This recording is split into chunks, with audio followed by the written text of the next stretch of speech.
The Probability Prince. Act 1, The House Always Wins. Act 1, The House Always Wins. Chapter 1, The Boy Who Should Have Been Impossible. The morning Izuku Midoriya turned 14, the universe made a mistake.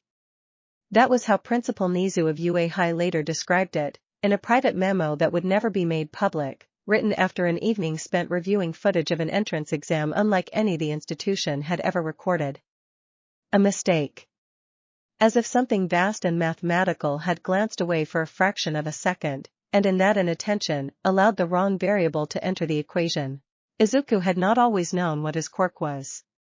That was the first strange thing about him among a long catalogue of strange things. Most children manifested between the ages of 3 and 5, and the nature of their ability announced itself with the clarity of a struck bell. Fire bloomed from fingertips. Objects floated. Skin hardened to stone. The body told its story plainly. Izuku's body kept its secrets longer than most. He was 9 years old when his mother, Inko, brought him to a specialist for the 3rd time. The specialist was a gentleman named Dr. Tsubasa, whose own quirk allowed him to read the faint electromagnetic signatures that surrounded active ability users. He pressed his instruments against Izuku's wrists, against the back of his neck, against his temples. He frowned at readings that were neither absent nor present but somewhere in between, hovering at a threshold the equipment had not been designed to measure. There is something there, Dr. Tsubasa said carefully. It is simply not doing what quirks are meant to do. Inko had squeezed her son's hand and asked what that meant. The doctor had not been able to tell her. He referred them to a colleague, who referred them to another colleague, who eventually wrote in a report that young Midoriya Izuku possessed what could only be described as a probability field of indeterminate and potentially unmeasurable scope. The report used words like ambient and passive and non-directional, and its conclusion was that the boy was not, technically speaking, quirkless. He simply could not control or direct whatever it was he had. That report was filed. The world moved on. Izuku was placed, administratively, in the same category as the children who could not use their abilities. Not quirkless. Not quite. But close enough that it made no practical difference, in the estimation of teachers and administrators and the long bureaucratic machinery of the Hero Association. Katsuki Bakugo had a different word for it. Several, in fact. None of them were kind. For 5 years, Izuku lived in that in-between space. He studied. He watched heroes with an intensity that made other children uncomfortable. He filled notebooks with observations, with analyses of combat styles and quirk applications, with questions that no one around him seemed to think worth asking. He was, in the estimation of most adults who encountered him, an unusually quiet child with unusually green eyes and an unusually thorough understanding of structural load-bearing theory as it applied to the built environments that heroes regularly destroyed. He was also, statistically speaking, the luckiest person anyone in his life had ever met. They did not notice this immediately. Luck is invisible when it is consistent. It becomes background noise, the way a clock ticking in a room becomes inaudible until it stops. Izuku always found the coin he needed on the ground before he needed it. The bus he was running to catch always waited an extra 15 seconds. The bully's thrown punch always connected with something other than his face. Tests he had not studied for always turned out to cover the exact material he had happened to review. The vending machine always gave him an extra item. Small things. Individually meaningless. Together, a pattern so consistent that it had passed from coincidence into something that had no comfortable name in the language that ordinary people used. The morning everything changed, Izuku was walking home from school. It had been a bad day in the ordinary way that days were bad for him, which is to say that Bakugo had found something new to explode near his head and a teacher had gently suggested, in the tone of someone delivering unfortunate news, that perhaps Izuku's goal of attending UA High's hero course was unrealistic. Not unkind. Just honest, in the way that honesty could sometimes be the most damaging thing. He cut through the drainage tunnel because he always cut through the drainage tunnel. It was shorter, and his feet knew the route. And then the sludge villain erupted from the gutter in a column of dark matter that smelled of drains and something else, something chemical and cold, and Izuku had exactly no time to do anything except exist in its path. He remembered the feeling that came over him in that moment. He had felt it before, in smaller ways, in the fractional second before a thrown object would have hit him. A sense not of power but of permission. As if the universe had glanced at him and then glanced at the probability tree spreading out from this moment and decided, with the calm efficiency of mathematics, to prune certain branches. The sludge villain never made contact. Izuku did not understand this immediately. He was on the ground, his hands on his knees, and the villain was splattered across the tunnel wall in a distribution that should have required significant external force to achieve. There was no external force. There had been no explosion, no wind, no heroic intervention. There was simply a gap between the universe that had been about to happen and the universe that had actually happened, and Izuku stood in that gap, breathing hard. When All Might arrived seconds later, looking for the villain he had been pursuing, he found Izuku Midoriya standing in a tunnel, covered in nothing, while the sludge villain slowly tried to reconstitute itself on the concrete floor around him. The number one hero stared. The sludge villain, Izuku observed with distant interest, seemed to be having considerable difficulty pulling itself back together. Each time its component matter began to coalesce, it would stop, as if something kept interrupting the process. "Young man," All Might said, in a voice that had addressed stadiums and press conferences and the trembling survivors of disaster zones, "what exactly just happened here?" Izuku Midoriya looked at his hands. Then he looked at the slowly disintegrating villain. Then he looked at the greatest hero in the world. "I think," he said slowly, "I finally figured out what my quirk does." Chapter 2, The Examination That Rewrote Policy. The UA entrance examination was held on a Tuesday in March, and afterward, 3 separate departments within the Hero School's administrative infrastructure would spend the following weeks trying to determine how to classify what had taken place on camera. Izuku had spent the months between his encounter with All Might and the exam doing what he always did when confronted with a problem: he studied it. He read everything he could find about probability theory, about quantum mechanics, about the documented behavior of quirks classified under the heading of environmental manipulation. He filled 6 notebooks in 4 months, and then he started a 7th that was different from the others, because the 7th notebook was not about other heroes. It was about himself. What he understood, by the time he sat down to take the written portion of the entrance exam, was this: his quirk did not generate force or energy or matter in the way that most abilities did. It did not fire projectiles or alter his body or allow him to lift things that should not be lifted. What it did was considerably more difficult to explain and, once explained, considerably more unsettling to think about. It made the unlikely happen. Not any unlikely thing. Not at random. The field operated in response to him, to his needs and intentions, with an efficiency that scaled with the severity of the situation. A small threat produced a small adjustment. The drainage tunnel villain had produced something considerably larger.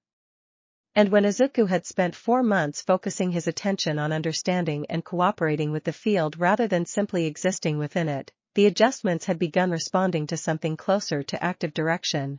He could not guarantee outcomes. That was important. The field did not override reality or manufacture impossible events from nothing. What it did was push. It weighted the distribution. It found the branches in the probability tree where things went the way he needed them to go, and it made those branches more likely to be the ones that grew. The practical examination unfolded like a slow dream. He walked into the simulated city alongside 200 other applicants. He was the shortest person in his immediate vicinity, and the least physically imposing, and he was the only one present who was not visibly preparing to use a combat quirk. The robots deployed by the examiners towered over the cityscape in their standard configurations, their point values painted on their chassis in yellow. Around him, students ignited, accelerated, transformed, soared. Izuku walked forward. The first robot came at him from the left. A standard one-pointer, its construction efficient and its approach predictable. Izuku watched it come. He did not move out of the way. He felt the field settle around him the way it always settled, a kind of atmospheric pressure that was not quite physical, and he focused his attention on the probability of the robot's primary locomotion system failing at this specific moment.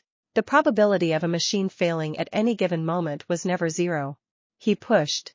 The robot's left knee assembly seized. Its momentum carried it forward and to the right, past him, into a concrete barrier. It crumpled. 1 point. He kept walking. What the cameras recorded over the next 18 minutes was not the spectacular display of force that characterized most high-scoring entrance examinations. There were no craters. There were no students thrown dramatically backward by the shockwave of his attacks. The robots simply failed, one after another, in a sequence of mechanical mishaps so consistent that 3 separate reviewing engineers, watching the footage later, would independently reach the conclusion that either the robots had been sabotaged or something deeply strange was happening to the laws governing equipment reliability in that testing area. Wires frayed at critical moments. Hydraulic lines developed pinpoint leaks under exactly the pressure differentials that produced maximum damage. Targeting systems calculated trajectories that assumed Izuku would keep walking in a straight line, and Izuku kept not quite walking in a straight line, not due to evasion but due to a series of minor navigational adjustments that were each individually reasonable and collectively resulted in him never being where a weapon expected him to be. He accumulated 87 villain points. This was not a record. The record was held by a second-year student who had demolished an entire district in 40 seconds with a quirk that generated localized gravitational singularities. The zero-pointer arrived at minute 16. It was enormous in the way that architectural catastrophes are enormous, its scale bypassing the category of mere robot and entering something that functioned more like a weather event. Students scattered. The testing field's ambient sound shifted from individual combat to collective panic. Izuku stood in the zero-pointer's shadow and looked up at it with the expression of someone doing a mathematical calculation in their head. He felt the field expand. In its 400-ton chassis, distributed across its actuator systems and its power conduits and its structural load-bearing members and its gyroscopic stabilizers, there were approximately 12,000 individual components. Each one had a failure probability. Most were very small. Some were very small indeed. Izuku pushed, hard, across all of them at once. The zero-pointer fell sideways. Not dramatically. Not explosively. It simply fell, in the slow way of things that have lost structural coherence, its components failing in a cascade that began at the base of its left support column and propagated upward and outward in a wave. It struck the ground 200 meters to Izuku's right. The shockwave reached him. He was, by that point, exactly far enough away that the shockwave's force was the precise amount required to push him off his feet rather than to do him any harm. He sat on the ground in the settling dust and looked at the wreckage. "That's a lot of bonus points," he said to no one in particular. He scored 112 total. Enough to qualify. Enough, had anyone been paying attention, to wonder what exactly they were letting through the door. Recovery girl treated a sprained wrist he had not noticed acquiring. She told him he was lucky. He did not explain to her how accurate that statement was. Chapter 3, The Decision That Built an Empire. The rejection letter arrived on a Wednesday. It was not a long letter. UA had staff experienced in delivering these notifications, and they had refined the language over many years into something that was both clear and, in its own institutional way, kind. Izuku Midoriya had scored sufficiently on the entrance examination to qualify for placement on the waitlist. However, after review by the faculty selection committee, concerns had been raised regarding the nature of his quirk and the manner in which it operated. The concerns were enumerated in a separate document.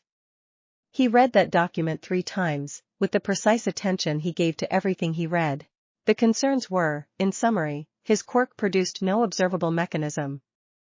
It generated outcomes without generating traceable causation. The committee noted, and here Izuku felt the careful bureaucratic machinery behind every word, that abilities which operated through the manipulation of probability and chance were difficult to regulate, difficult to predict, and raised questions about their application in hero work that the committee was not confident could be adequately addressed through the existing curriculum. There was a phrase in the second paragraph that Izuku read several times. It said, "The committee notes with concern that uncontrolled probability manipulation creates conditions analogous to systematic advantage in games of chance." Games of chance. He sat with that phrase for a long time. His mother found him at the kitchen table an hour after the letter arrived. She had read it over his shoulder. She had cried, and then she had done her best not to cry in front of him, and the effort of that had made her look very tired. She put a bowl of katsudon in front of him and sat down across the table and told him that he did not have to decide anything right now. He had already decided. He was not angry. That surprised him, a little. He had expected anger. What he felt instead was something quieter and considerably more useful, clarity. The committee had told him what they thought his quirk was good for. They had told him, in their careful institutional language, what category of person they thought he was. He decided to find out if they were right. There was, in Kamino Ward, an underground casino called the Azure Descent. It catered to a clientele that did not generally discuss their clientele publicly.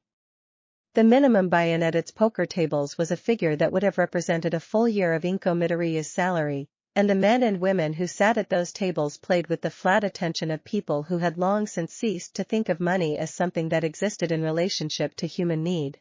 Izuku spent 3 weeks studying it. He learned its operating hours and its staff rotation and the particular character of its security arrangements. He learned which games were rigged and in which direction they were rigged and by what margin. He learned the names of the men who held its ownership documents and the names of the men those men were afraid of. He walked in on a Thursday evening wearing a jacket that was slightly too large for him, with 200,000 yen in an envelope in his pocket, which represented every saving he had accumulated over 14 years of birthday money and small economies, and one occasion when a vending machine had given him 30,000 yen in a malfunction that the machine service record would later describe as inexplicable. He lost the first hand. He had done this deliberately. You did not walk into an establishment of this kind and immediately begin winning. You built a history first. You established yourself as a certain kind of player. He lost the first hand and won the second and lost the third, and by the end of the first hour he had given back a small portion of his starting amount and was being looked at with the specific lack of interest that casual players attracted. Then he stopped losing. He did not cheat. That distinction mattered to him and he held it carefully. He did not mark cards or signal accomplices or palm chips.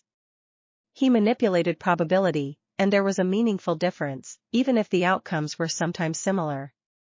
He pushed the distribution. He made unlikely cards more likely to appear when he needed them. He made his opponents more likely to bet when their hands could not bear betting. He made the shuffle more likely to produce arrangements that favored him in the way that shuffles occasionally, legitimately did. At 2 a.m, he was up 1.4 million yen. At 4 a.m, the floor manager asked him, in the polite tone that casino floor managers used when they wanted to convey non-polite information, whether he would like to take a break. Izuku thanked him and said he was comfortable where he was. At 6 a.m, the man who owned the Azure Descent came down from his office to look at the 14-year-old boy who had taken 11 million yen from his tables in a single night. Izuku looked up at him. He had green eyes that the casino owner would later describe, to associates, as the most unsettling eyes he had ever seen on someone so young. Not threatening. Simply aware, in a way that made the observer feel that the awareness was comprehensive. Your tables are clean, Izuku said. I checked when I walked in. I appreciate that. Some of the ones down the street are not as careful. The casino owner stared at him.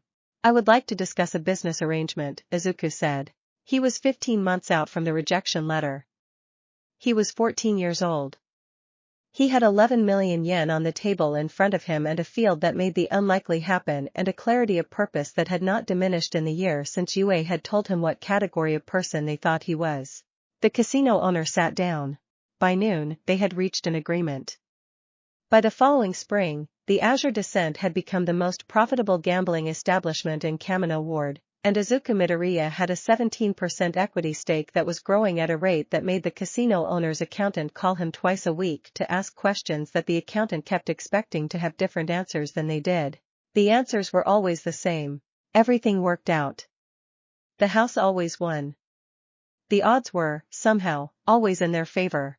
The house was always his house, now. Chapter 4, The Architecture of Fortune. There is a particular kind of intelligence that does not announce itself. It does not raise its hand in class or perform for audiences or seek the validation of credentialed institutions. It operates quietly, through observation and patience and the accumulation of small advantages that compound over time into outcomes that appear, to outside observers, miraculous. Izuku Midoriya had this kind of intelligence, and he had spent 14 years being invisible because of it.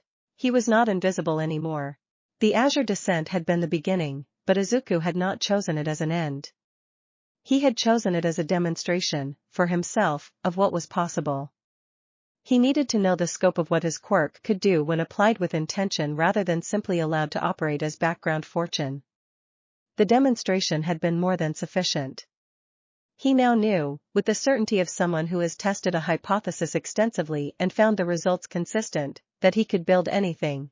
The question was what to build. He thought about this with the same thoroughness he had once applied to hero combat analysis, and he reached conclusions that Yui's rejection letter, he suspected, had never intended to help him reach. The Hero Commission controlled the heroic economy of Japan with a comprehensiveness that most civilians did not fully appreciate. Licenses, operating territories, endorsement approvals, the allocation of government contracts for emergency response and infrastructure protection.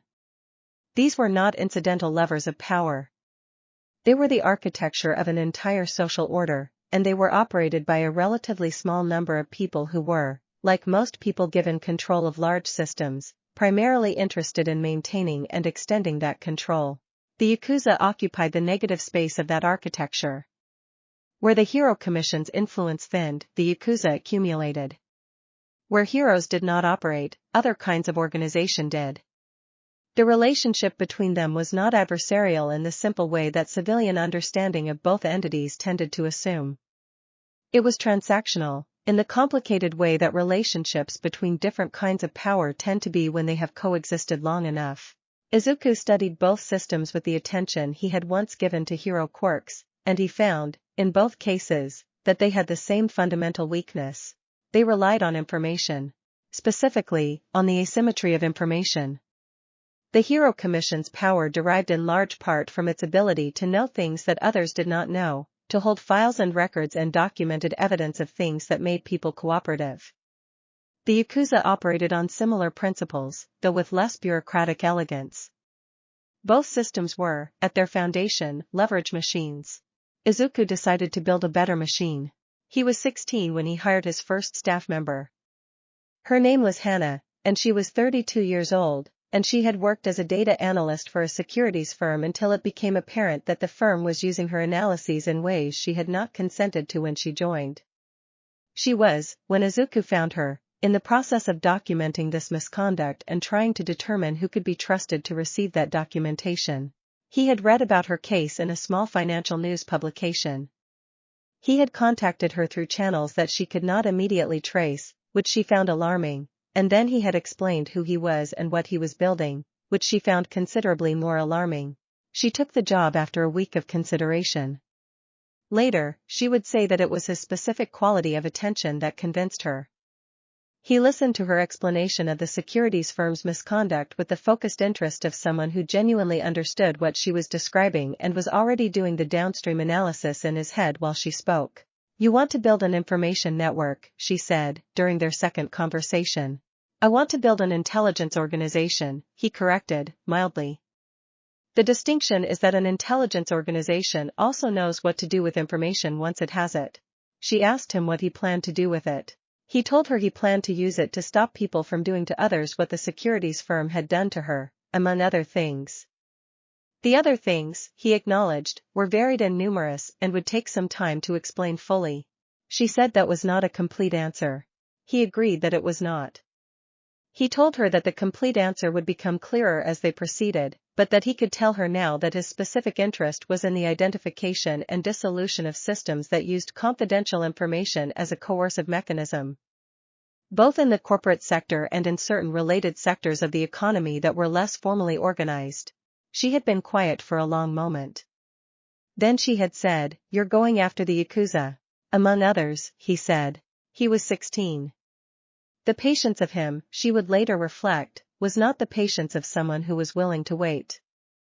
It was the patience of someone who already knew how the story ended and was simply allowing time to catch up. By his 17th birthday, the network had 12 members. By the summer before he would have attended UA as a third year, had things gone differently, it had 41.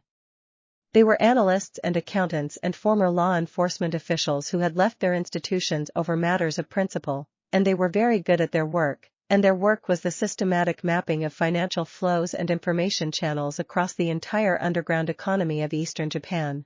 It was Hana who brought him the first file. She placed it on the desk in the office he had taken in a building he now partially owned in the Shibuya district, on a morning in late July. She placed it carefully, as if it were heavier than it appeared.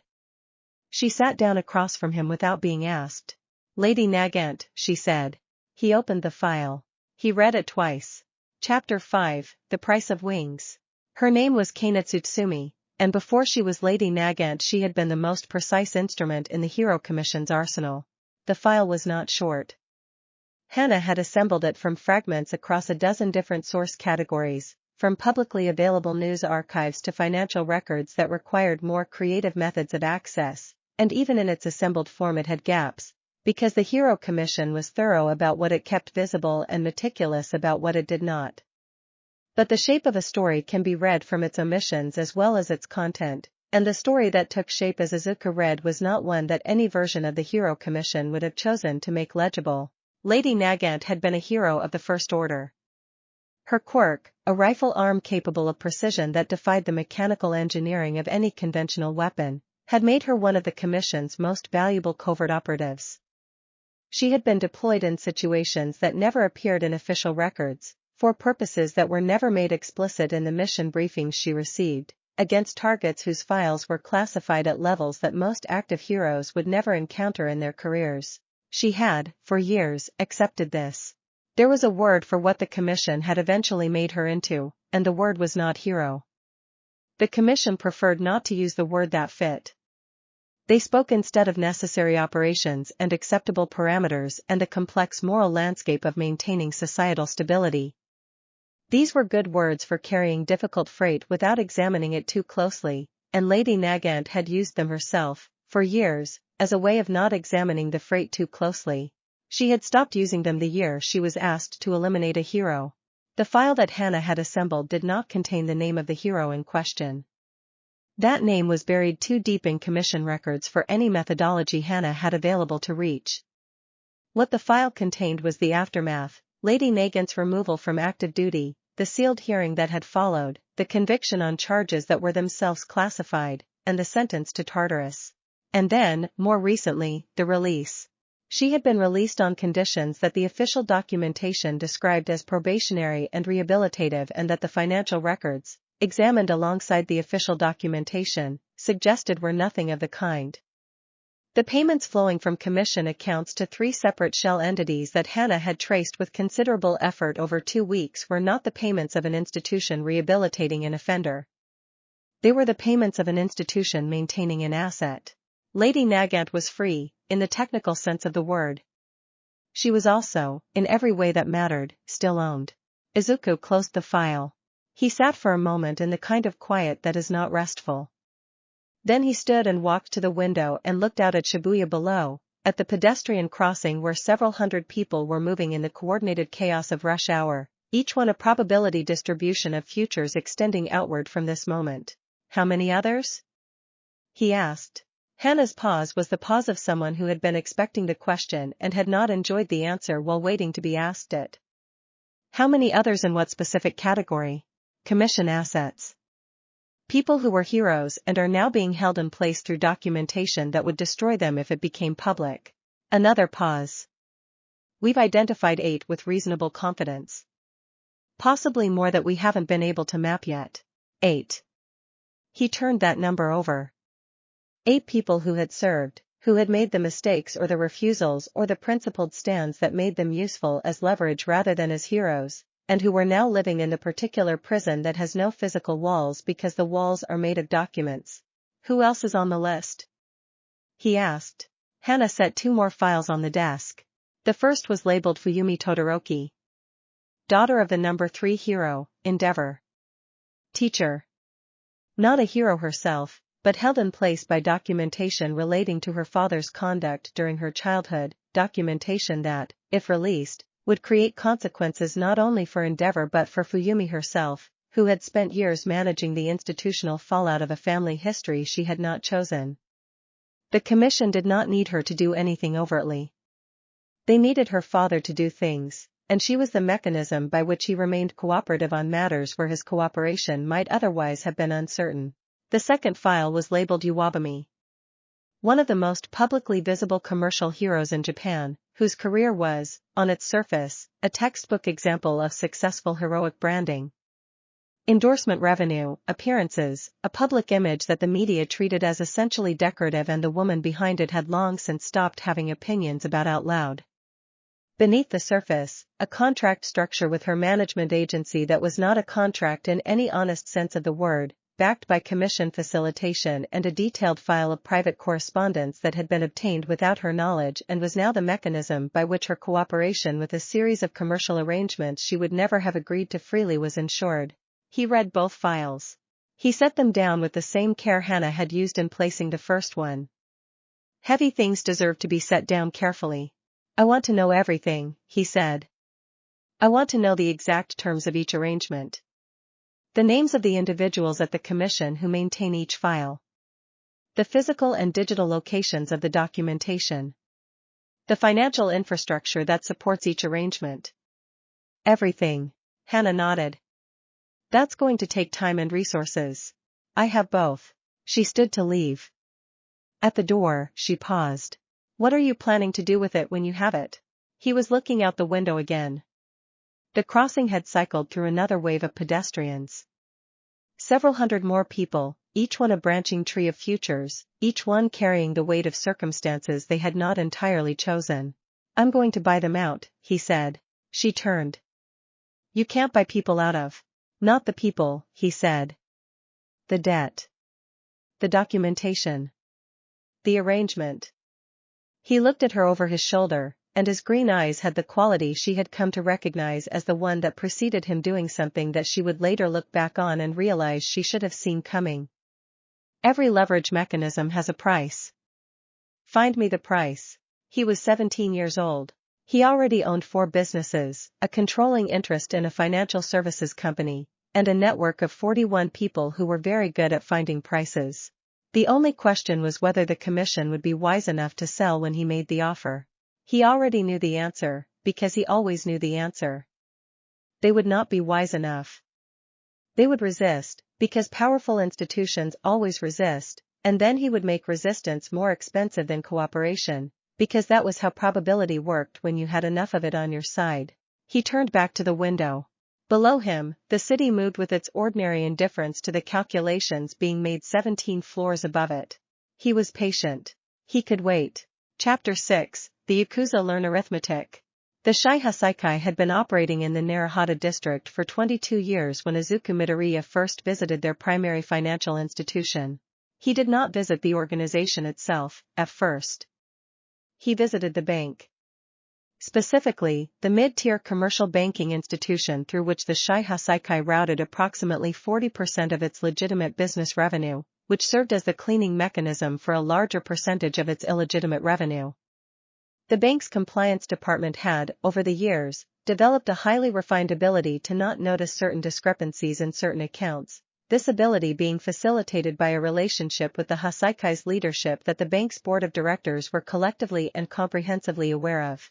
Izuku sat in the bank's public lobby for 30 minutes, using the kind of stillness that made people assume he was waiting for someone and therefore not worth attending to. Then he opened his phone and placed a call to the bank's compliance hotline. He reported a series of specific transactions. He gave the compliance hotline a series of specific account numbers. He described, in precise language, the nature of certain relationships between the bank and certain clients, and he described the specific mechanism by which the bank's compliance department had been structurally isolated from oversight of those relationships. He did not threaten anyone. He stated facts. He gave the hotline operator a callback number and a name and thanked her for her time. Then he walked out of the bank and bought a coffee from the shop across the street and watched the bank's windows while he drank it. The bank's response was instructive. It moved in the way that institutions move when they encounter an unexpected problem, slowly at first, then in a controlled acceleration that did not quite become panic but moved in that direction. Certain people were called. Certain meetings were arranged. Certain files were reviewed with a thoroughness that had not been applied to them in a very long time. 3 weeks later, the bank's relationship with the Shai Hasaikai underwent a structural adjustment. This adjustment cost the Hasaikai access to the cleaning mechanism they had used for 22 years and forced a rapid and uncomfortable relocation of substantial financial flows through alternative channels that were, in each case, less efficient and more expensive than the channels they replaced. Izuku observed this adjustment with interest. Then he visited the alternative channels. This was the methodology. It was not dramatic. It had no moments of confrontation or displays of force or the kind of narrative clarity that action scenes provided. It was the systematic application of carefully obtained information to the precise pressure points of a complex financial organism, and it operated with the same principle as his Quirk. It did not manufacture outcomes from nothing. It found the fractures that already existed and applied leverage there. The Shai Hasaikai had fractures everywhere. They had supplier relationships that depended on individuals who had personal vulnerabilities, and vulnerabilities could be found with sufficient information gathering. They had protection arrangements with businesses that were, when those businesses were approached individually and privately and given a clearer picture of their actual situation than the Hasaikai preferred them to have, frequently more interested in alternative arrangements than their existing ones. They had rivalries with other organizations that had been managed through careful information control, and information control was considerably harder to maintain once someone had decided to disrupt it. Izuku did not ruin the Shai Hasaikai. He made running them expensive. There is a fundamental principle of complex organization that is sometimes described as organizational thermodynamics, and it states that maintaining a large structure requires constant energy input. Organizations that must spend increasing amounts of energy on defensive operations have decreasing amounts of energy available for the activities that generate the revenue that provides the energy. This is not complicated. It is, in fact, a straightforward relationship between input and output that does not respond well to the preferred solutions of organizations accustomed to using force as an answer. The Hasaikai used force. Izuku had anticipated this. The investigators his network had been coordinating with, at the Financial Crimes Division of a regional police department, had also anticipated this.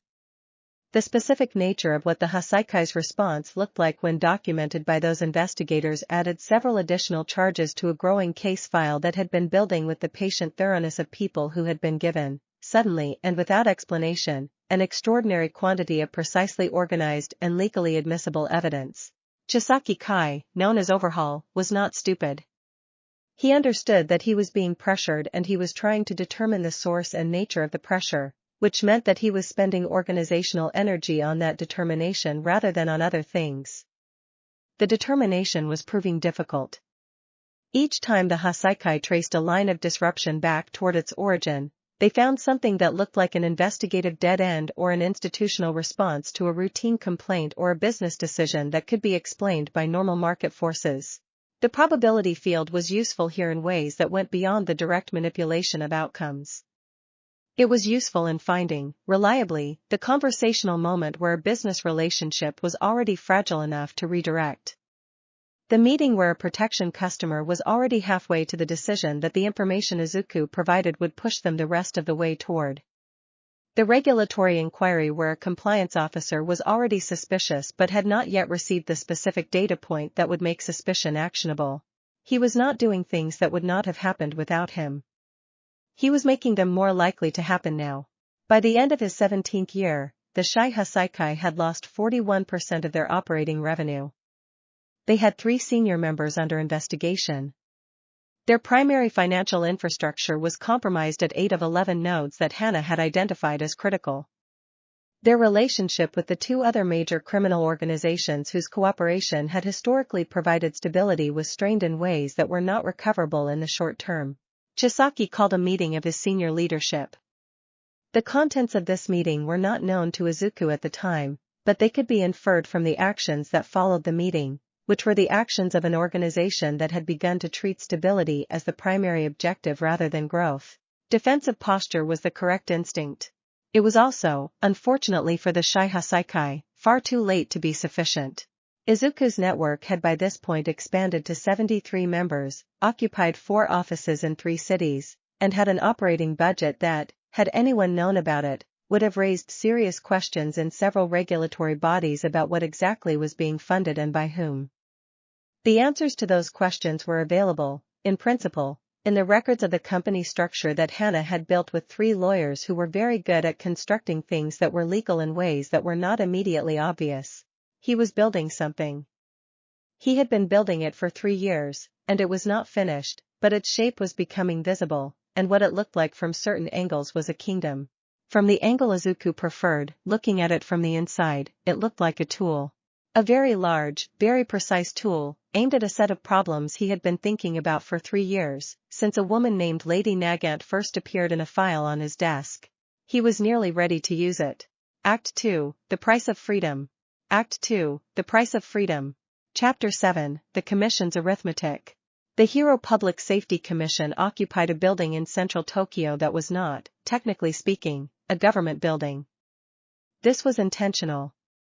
Its funding structure passed through enough institutional layers that the question of what kind of organization it was could be answered in several different ways depending on who was asking and for what purpose, and the commission had, over the decades of its existence, cultivated a deep appreciation for the productive ambiguity of that situation.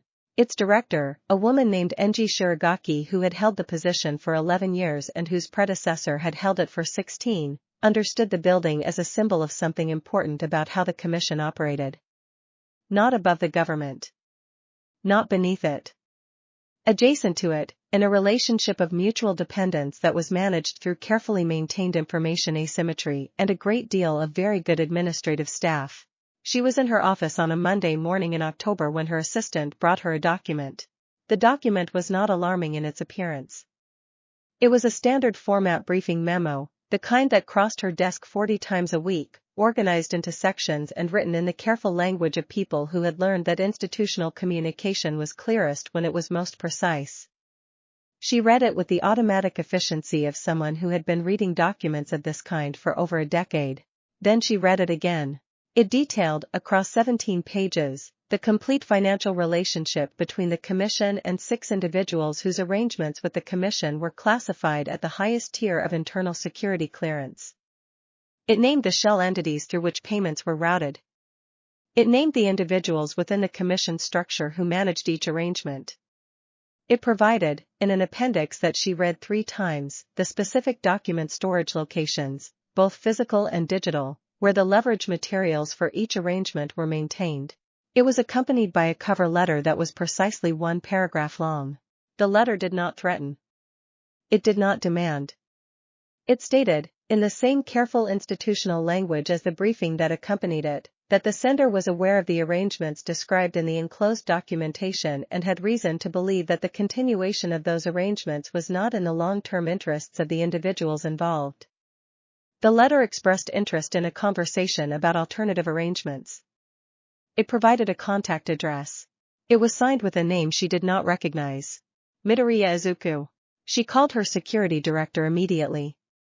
He arrived within 4 minutes, which was standard response time for a priority summons, and he reviewed the document with the focused attention of a man trying to determine how badly his department had failed before he knew enough to begin apologizing for it. His assessment, delivered 20 minutes later, was thorough and did not make her feel better. The information in the document was accurate. Its accuracy was not the product of a breach of any specific security protocol that they could identify, which was more alarming than if it had been, because a breach they could identify was a breach they could close. This was something different. This had the quality of information assembled from many small sources rather than extracted from one large one, and the assembly had been done by someone who understood, with uncomfortable precision, how the Commission's internal systems related to each other. Who is he? She asked. The security director had done preliminary research in the 20 minutes between receiving the document and delivering his assessment. What he had found was not much, which was itself a significant data point. Midoriya Izuku was 17 years old. He had taken the UA entrance exam and been placed on the wait list. He was the registered owner of 3 business entities in Tokyo and Osaka. His financial records, to the extent they were accessible, showed nothing that explained the sophistication of what was in the document she was holding. He has an information network, the security director said. We haven't been able to map it yet. She looked at the cover letter again. 1 paragraph. Contact address. No threat, no demand. The tone of it was the tone of someone who was, at this specific moment, considerably more patient than the situation seemed to call for. That quality of patience, she thought, was the most alarming thing in the document. Set up the meeting, she said. She did not tell him that she said it because she had been in this business long enough to recognize the sound of a door closing on options she had previously taken for granted, and she would rather close it herself, with control of the process, than wait for it to close from the other side. She set the meeting for 2 weeks out. She wanted time to research. She wanted time to prepare. She would later reflect that 2 weeks had not been nearly enough. Chapter 8, Preparations for a Conversation. Izuku had prepared for the commission meeting the way he prepared for everything, systematically, with a specific theory of what the other side wanted and needed and was afraid of, and with a clear picture in his mind of what the negotiation needed to produce. Hana had built a dossier on Director Shirogaki that was 90 pages long. Not 90 pages of dramatic revelation, because dramatic revelation was not generally the most useful kind of information. 90 pages of the texture of a life and a career, the decisions she had made, the priorities those decisions revealed, the moments where institutional loyalty and personal judgment had come into tension and how she had resolved those tensions. What she cared about. What she protected. Where she was flexible and where she was not. The picture that emerged was of someone Izuku found, in a complicated way, intelligible. She was not primarily cruel. She was primarily institutional, which was a different thing, though the outcomes could look similar from certain angles. She had inherited systems and maintained them and extended them in the directions that the systems themselves tended to move, and she had made accommodations with the moral freight of those systems in the way that people who operate within large institutions generally do, through the careful use of necessary and stability and the long-term good of the social order as ways of not looking too directly at specific cases. She would be, he judged, willing to make a deal. The question was what kind of deal she would consider making. He was not going to the meeting alone. This had been Hana's emphatic recommendation, and he had agreed with it for reasons she had not entirely articulated but that he thought he understood. Walking into the commission's building as a 17-year-old was already an unusual enough circumstance that he needed something to anchor the meeting in productive territory from the moment he arrived.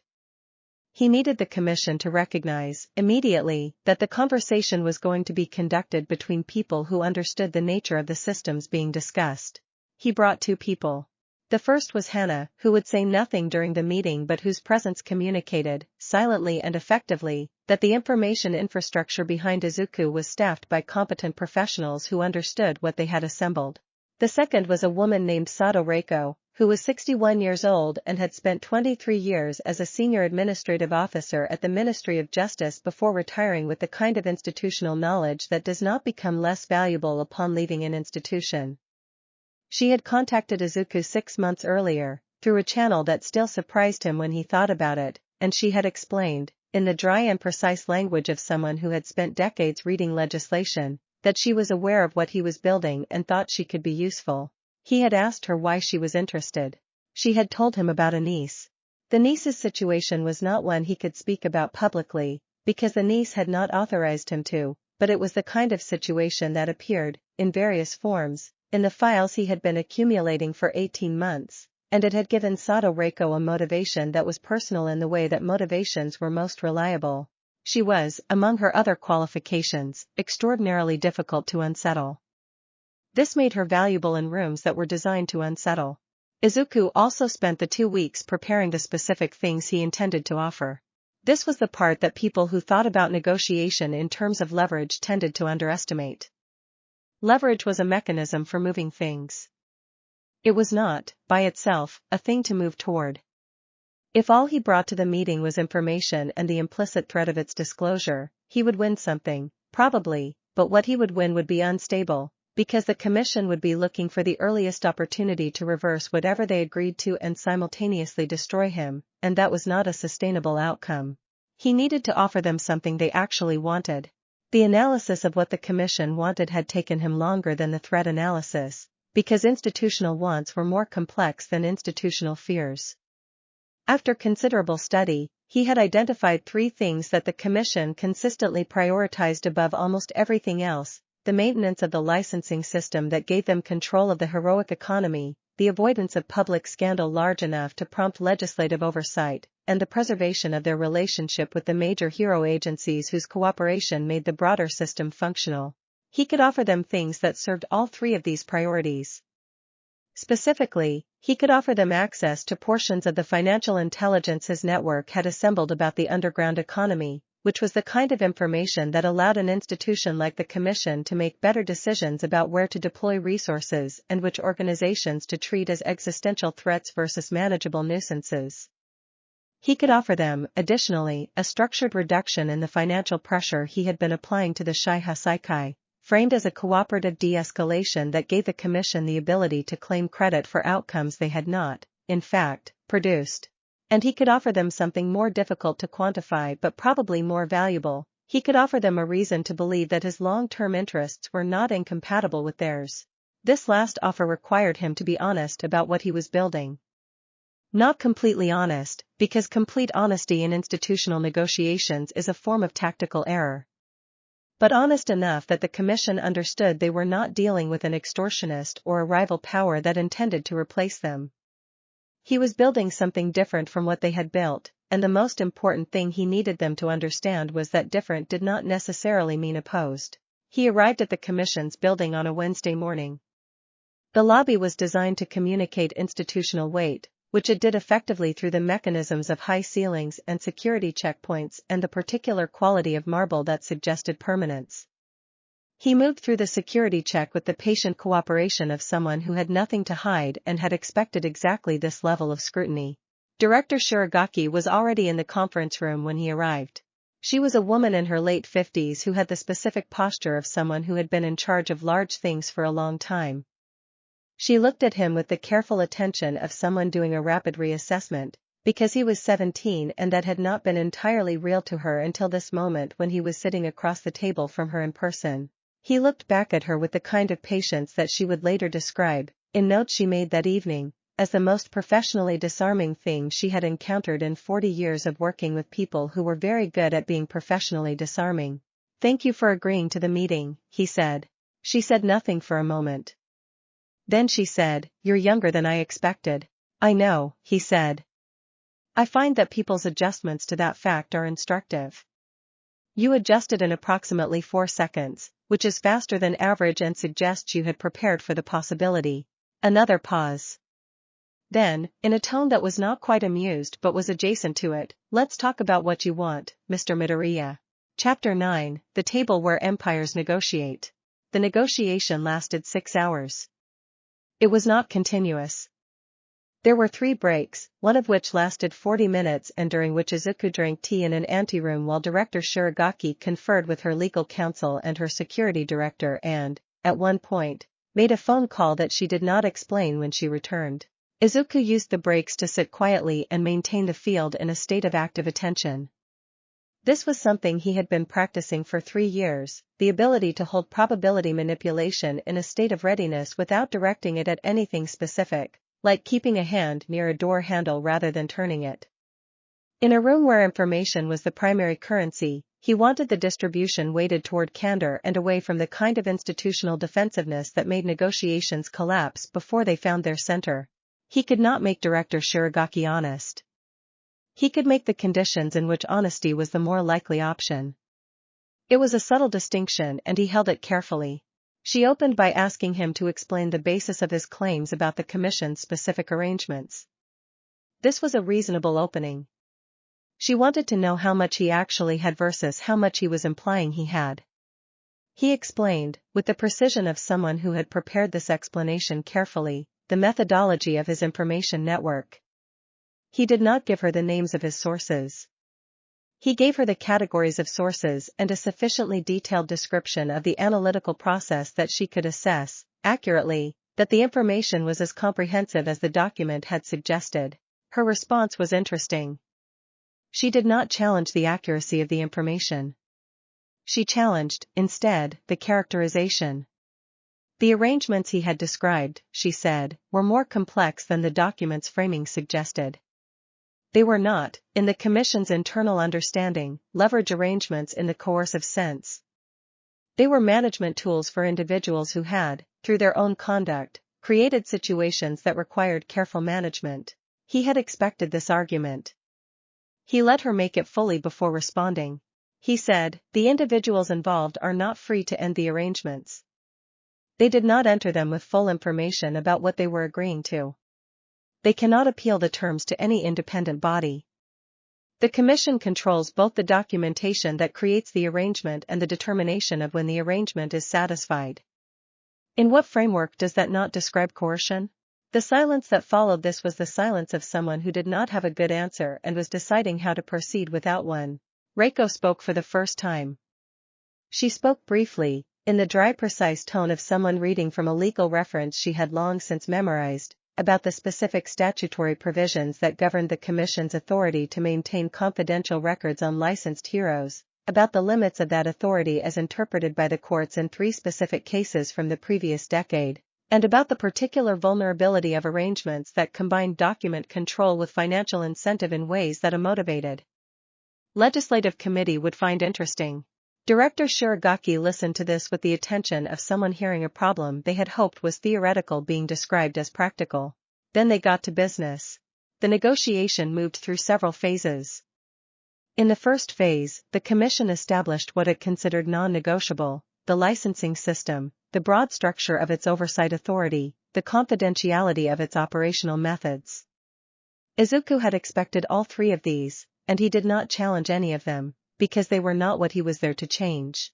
In the second phase, he established what he was there to change. 3 specific individuals: Lady Nagant, Fuyumi Todoroki, Uwabami.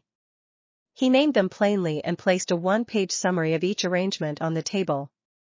The 1-page summaries were carefully written to be accurate without being inflammatory. He was not trying to make the director feel cornered. He was trying to give her a way out that she could take without feeling that she had been defeated. She pushed back on Lady Nagant first, which was what he had expected, because Lady Nagant was the most complex case and the Commission's active operational interest in her was the most current. He made his offer regarding Lady Nagant's situation with the specificity of someone who had thought about it for a long time. He did not ask the Commission to simply release her.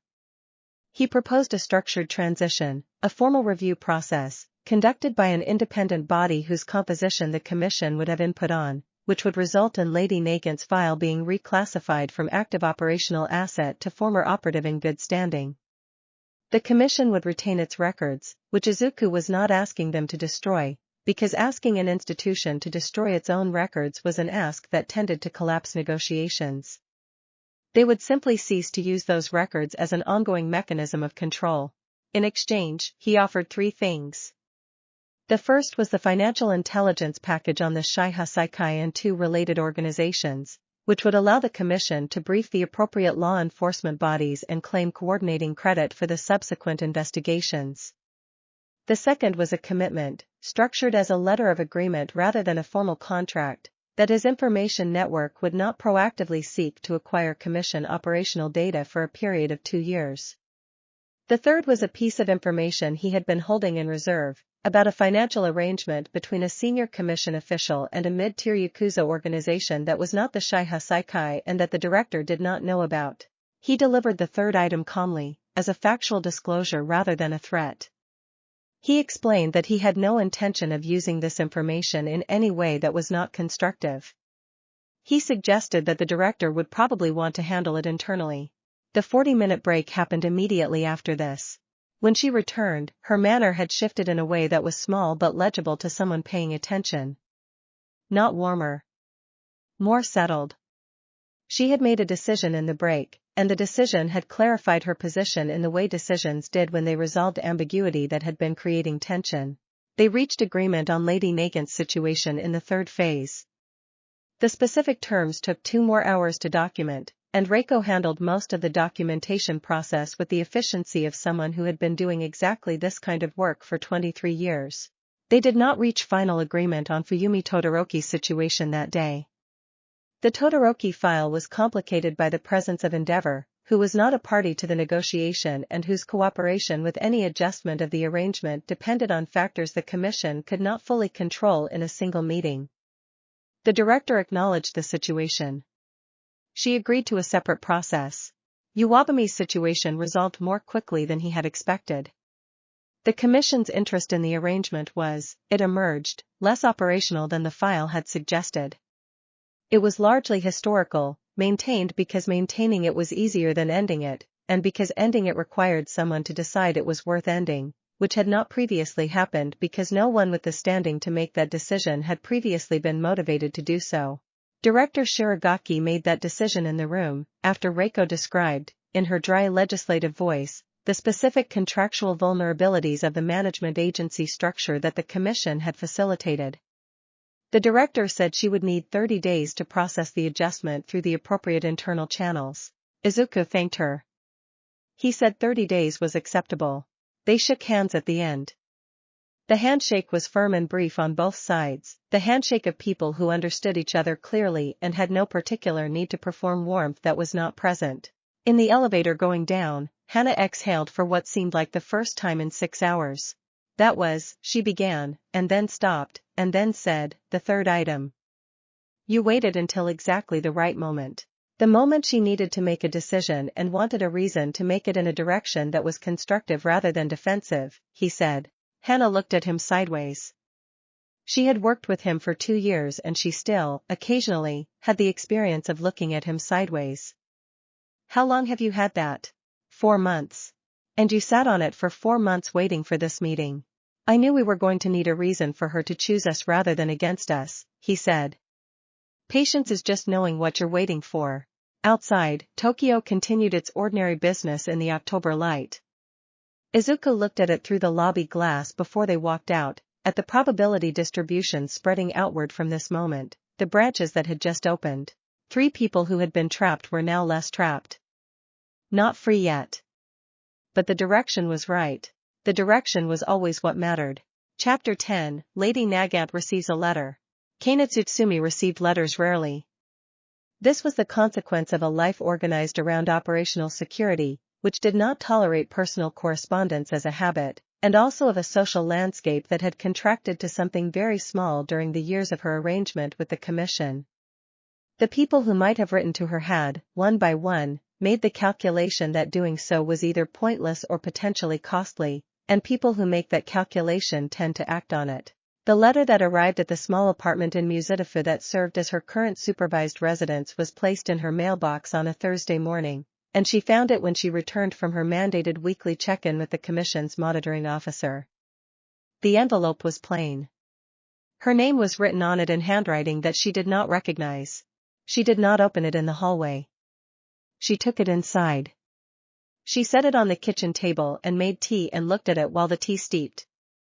She had learned, in a career that had involved considerable patience with dangerous objects, not to rush toward things simply because they were interesting. The letter was 3 pages long.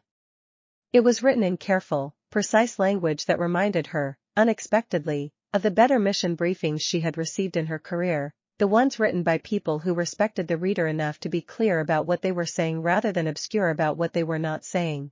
It explained who Izuku Midoriya was. Not entirely, and she recognized that she was receiving a curated version of a longer story, but enough that she understood the shape of what he had built and the general nature of what he had done to put it in motion. It explained what had happened at the Commission meeting 2 weeks earlier. It explained, in specific terms, what the Commission had agreed to and what the timeline for implementation looked like. She read that section twice. The letter did not ask her for anything. This was the first unusual thing about it, because communications that delivered information of this kind generally wanted something in return.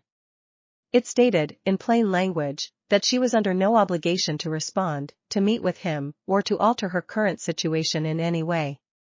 It stated that the changes to her commission arrangement were proceeding regardless of her response to this letter, because the changes were not contingent on her participation but had been negotiated on her behalf as a condition of other things.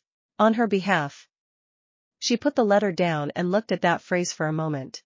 No one had done anything on her behalf in a very long time. She was not certain she remembered what it felt like to have someone do something on her behalf. It felt, she thought, like a word she had been trying to remember the meaning of, suddenly appearing in context. The second unusual thing about the letter was its tone. It was not sympathetic in the way that people performing sympathy were sympathetic. It did not tell her that her situation had been terrible and that she deserved better, which were the kinds of statements that, when made by strangers, tended to indicate that the stranger wanted something and was using the appearance of understanding as a mechanism for obtaining it. It described her situation with the same precision with which it described everything else, as a set of circumstances with specific features and specific constraints, and it described what it had done about those circumstances in the same tone. It was the tone of someone who had looked at the facts and decided to address them. Not out of heroism, not out of pity, but because the facts had presented a problem and he was in the habit of solving problems. She found that she liked this quality considerably more than she would have liked sympathy. At the bottom of the third page, there was a phone number and an address, along with a brief note. If she had questions about the process or wanted to understand more fully what the changes to her arrangement would look like in practical terms, she was welcome to make contact. The note added that there was no time pressure and that the timeline for her release from the monitoring arrangement was approximately 4 to 6 weeks from the date of the letter, which she could verify independently through the Commission's administrative office if she chose to. She folded the letter and put it in the inner pocket of her jacket. She sat with her tea for a while. She had not allowed herself to think about what freedom would look like in a very long time. Not because she lacked imagination, but because imagination applied to things that seem impossible is an instrument of self-damage, and she had been rigorous about not doing that to herself. She had organized her thinking around the present. Around what was in front of her, what she could manage, what was real. The letter was real. The phone number at the bottom of it was real. She could pick up her phone and call the Commission's administrative office and ask about her arrangement status and receive, if the letter was accurate, an answer that was different from every answer she had received for the past several years. She did not do this immediately. She was not, she reflected, someone who moved toward unfamiliar things quickly, even unfamiliar things that appeared to be beneficial. The caution was not paranoia. It was the well-calibrated wariness of someone whose career had consisted substantially of situations where things that appeared to be one thing turned out to be another. She waited 3 days. On the 4th day, she called the Commission's administrative office and asked about her arrangement status. The person on the other end of the phone put her on hold for 4 minutes. Then they came back and read her a brief official statement that had clearly been prepared recently, because its language had the specific character of language that has been reviewed by legal counsel and carefully finalized. The statement said that her case was under administrative review and that she would receive formal notification within the coming weeks. She thanked them and hung up. Administrative review. She turned that phrase over. For years of absolute institutional silence about any possibility of change in her situation, and then 4 days after a letter from a 17-year-old she had never heard of, administrative review. She pulled the letter from her jacket pocket. She looked at the phone number. She was not someone who trusted easily. But trust, she had learned, was not always about the trustworthiness of the person. Sometimes it was about the evidence. And the evidence, carefully reviewed, suggested that something had changed in the structure that had held her in place for 4 years, and the thing that had changed it was a 17-year-old boy who had apparently decided to address the facts of her situation without being asked. She dialed. It rang twice. Midoriya, said a voice that was younger than she had expected, even knowing what the letter had told her. Clear and quiet and attentive in a way that she could hear even in a single word. I got your letter, she said. A brief pause. I'm glad. How are you?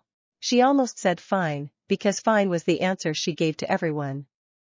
Instead she said, I've been better. I've been considerably worse. I have questions. I expected that, he said. I have time. What would you like to know first? Chapter 11, The Mechanisms of Release. The 30 days the commission had promised stretched to 38, which Izuku had factored in as a reasonable institutional buffer. Bureaucracies moved at the speed of their own comfort, and the commission was no different. Reiko tracked the process through the administrative channels she still had access to from her ministry years, and her weekly updates were concise and generally confirming that the process was moving in the direction it was supposed to move, if not at the speed that was strictly ideal. During those 38 days, Izuku spoke with Kane Tsutsumi 7 times. The conversations were, in their way, the most interesting conversations he had. She was unlike the analysts and lawyers and financial professionals who made up most of his operational circle. She thought in angles and trajectories, in the geometry of situations rather than their components, and when she asked questions she asked the precise question she meant rather than approaching it obliquely. He found this quality genuinely restful. He dealt, in the ordinary course of his work, with a great many people who said things to mean other things, and she did not do this. She was also, in a way that she did not quite try to conceal, assessing him. He recognized this because he was doing it too, for different reasons. She wanted to know if he was what he appeared to be or something using the appearance of what he appeared to be. He wanted to know how she thought, because he was building something and he was beginning, in a way he had not entirely intended when he sent the letter, to think about where she might fit in it. He asked her once what she had done with herself, during the years of the monitoring arrangement. She was quiet for a moment, not the quiet of someone deciding whether to answer but the quiet of someone deciding how to answer accurately. She said she had read. She said she had cooked, with the specific thoroughness of someone applying professional discipline to a domestic activity because the professional discipline had to go somewhere. She said she had occasionally taken long walks within the boundaries of what was permitted to her and had spent the time on those walks noticing things, which was a habit that years of operational work had made impossible to fully suppress. He asked what she had noticed. She said, the way light moved at different times of day through the same section of street. The way the vendor at the corner adjusted his prices based on the composition of the crowd rather than any fixed schedule. The probability of rain based on the behavior of the pigeons that congregated on a particular section of roof 3 blocks from her apartment, whose accuracy she had tracked over 8 months and found to be remarkably high. He laughed at the last item. It was the first time she had made him laugh, and she registered this with the attention she gave to significant events. Probability tracking, she said. We have something in common. You would be surprised how often that turns out to be true, he said. The formal notification arrived on a Tuesday. It was an official document, commission letterhead, legal language, and it stated that Kane Tsutsumi's probationary monitoring arrangement had been concluded following administrative review and that she was no longer subject to the conditions described in the original arrangement. The document was formal and correct and utterly without warmth, which was appropriate, because the commission's warmth toward her had never been a real thing and there was no reason to manufacture it for an ending. She called him immediately after reading it. He knew before she spoke, from the quality of the silence at the beginning of the call, that the document had arrived. He waited for her to say it. It came, she said. I know, he said. How do you feel? Another pause. A longer one. He did not fill it, because some pauses were doing real work and filling them was the wrong thing. I don't know yet, she said.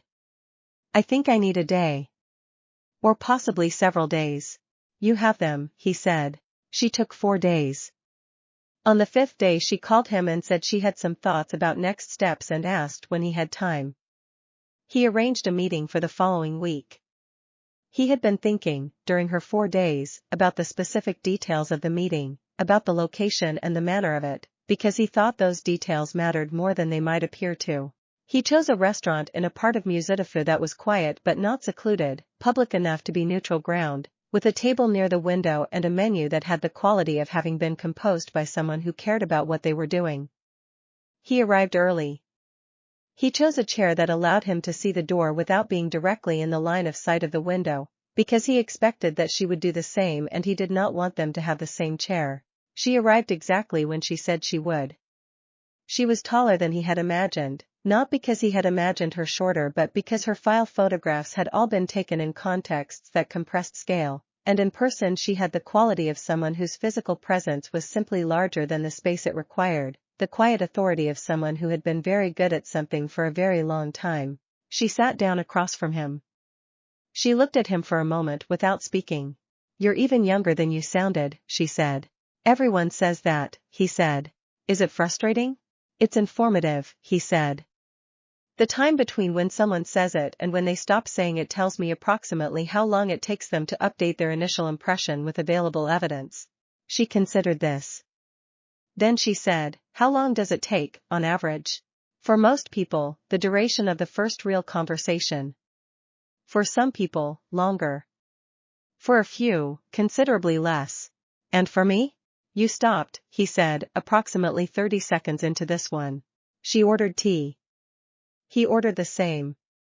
They sat in the window light of a Wednesday afternoon in Musitafu and talked for 3 hours about what she was going to do next, and somewhere in the middle of the second hour the conversation shifted in a way that both of them recognized, from the question of what she was going to do to the question of what they were going to do, and neither of them pointed this out explicitly because it was not the kind of thing that needed pointing out when both people could see it happening. She was 33 years old and she had been, for the past 4 years, a very precise instrument pointed at nothing. He was 17 years old and he was building something that was beginning to be large enough to need people who understood precision. The afternoon moved toward evening. The restaurant filled around them in the gradual way that restaurants fill, and neither of them noticed because they were occupied with something more interesting than the room. When she finally asked him, directly, what exactly he was building, he told her. Not the curated version he gave to most people. The full picture. The information network and the financial infrastructure and the specific targets he had identified and the ones he had not yet fully mapped and the shape of what he imagined it becoming, 5 years from now, 10 years from now, the kind of organization that operated in the spaces the heroic system did not reach and addressed the things the heroic system was structured, by design or by omission, not to address. She listened with the complete attention of someone who had learned to listen completely or not at all. When he finished, she said, "That's ambitious." "Yes," he said. "You need people who understand operational work. Not just financial analysis." "Yes," he said again. She looked out the window. The evening light was doing something particular with the street outside, the kind of thing she had spent 4 years noticing. Then she looked back at him. "Tell me what you need," she said. Chapter 12, The Uwabami Situation. Her real name was Shizenji Melissa, and she had not used it professionally in 9 years.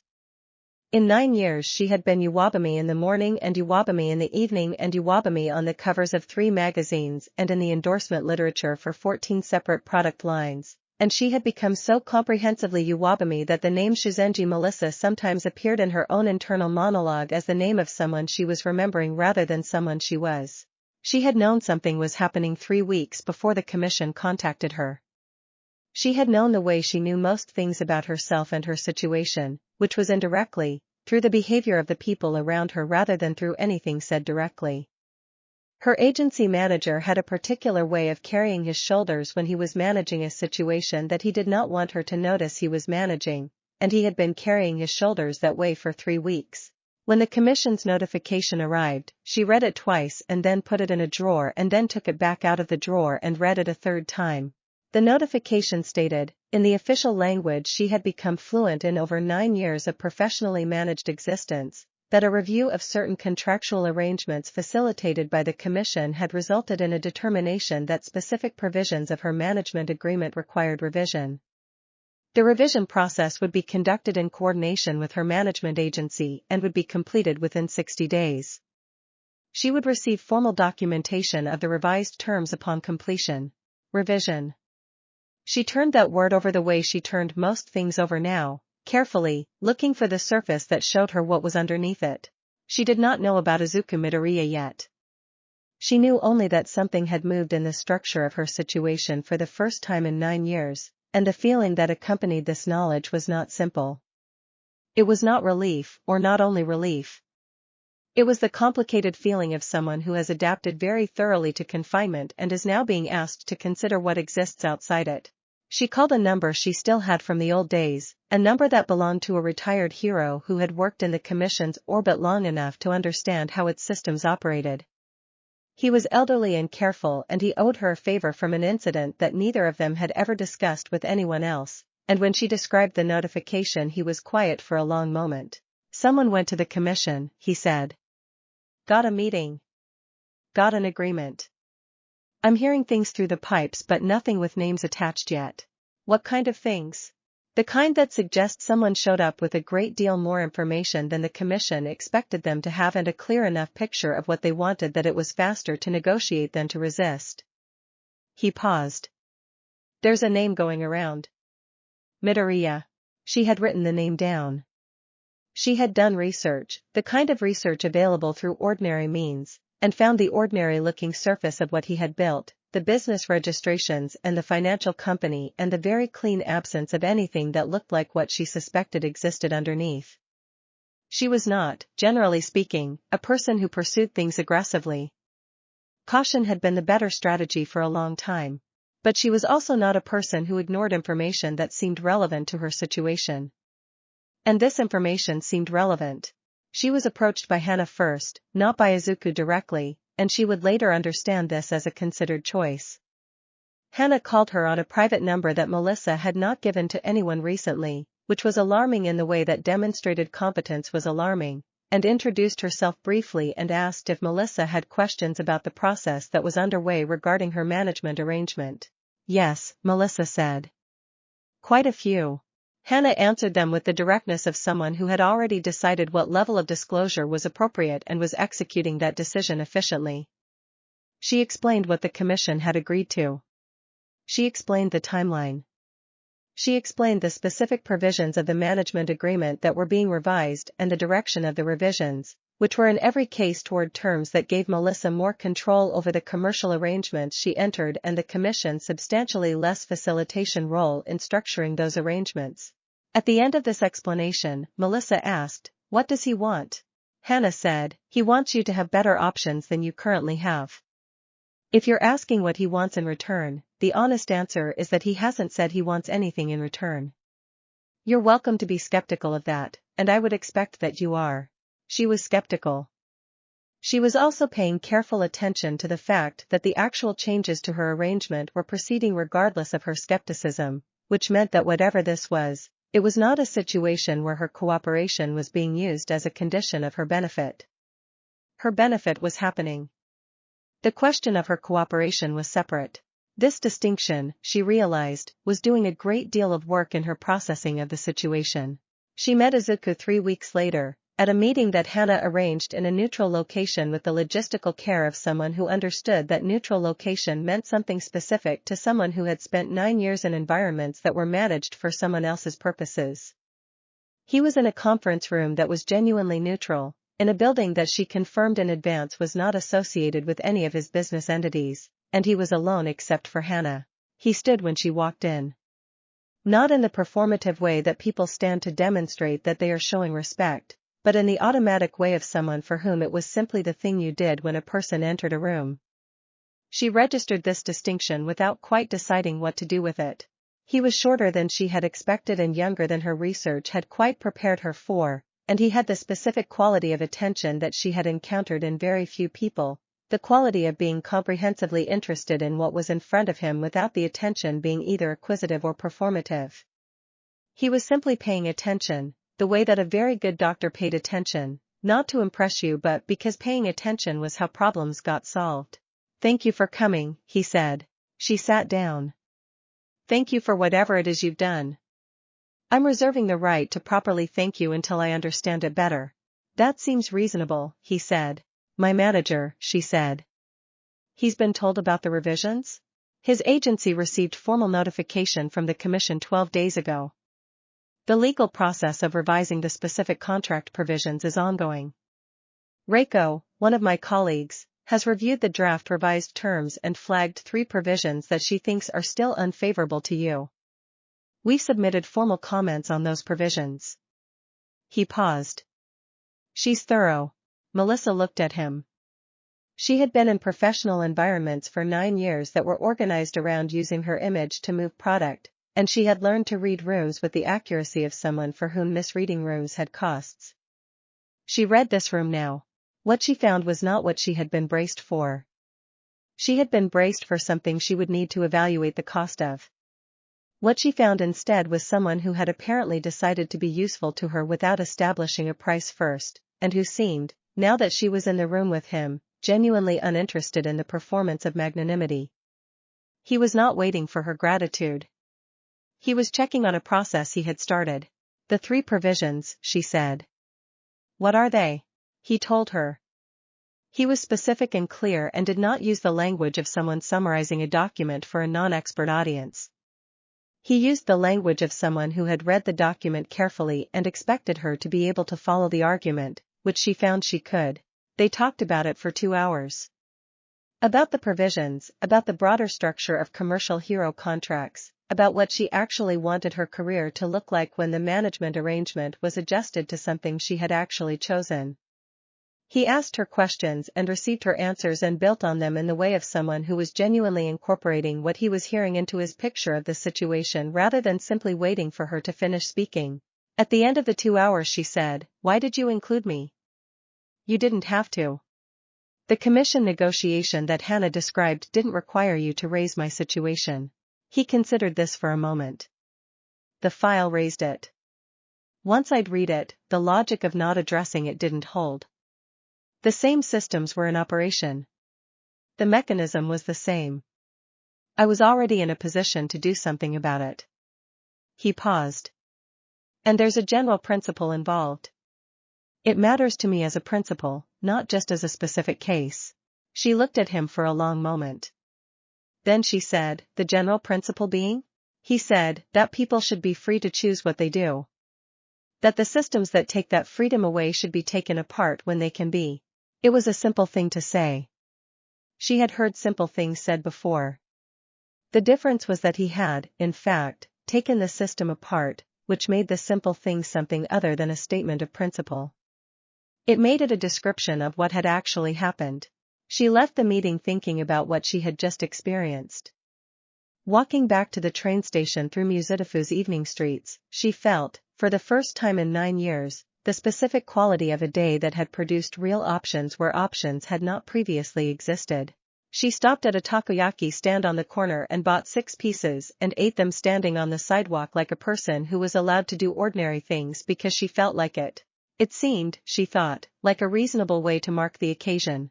Chapter 13, Fuyumi and the Shape of a Different Problem. The Todoroki situation was not like the others. Izuku had known this from the first time he read Fuyumi's file, and the 6 weeks of additional research that Hannah had conducted since the commission meeting had confirmed what he had suspected. This was a case where the mechanism of control was more diffuse and the interests involved were more complicated and the path toward a useful outcome was less direct than anything he had navigated so far. Fuyumi Todoroki was 23 years old.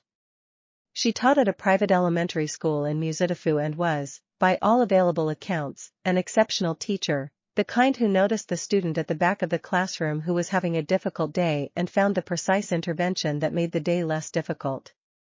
She had a small apartment that she had furnished with the careful attention of someone who had grown up in a house where someone else's preferences dominated every surface, and she had a circle of colleagues and friends and a life that was, genuinely, her own, in the ways that she had managed to make it so.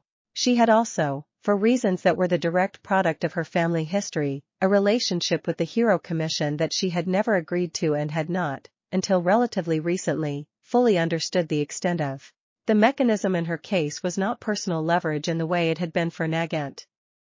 It was structural.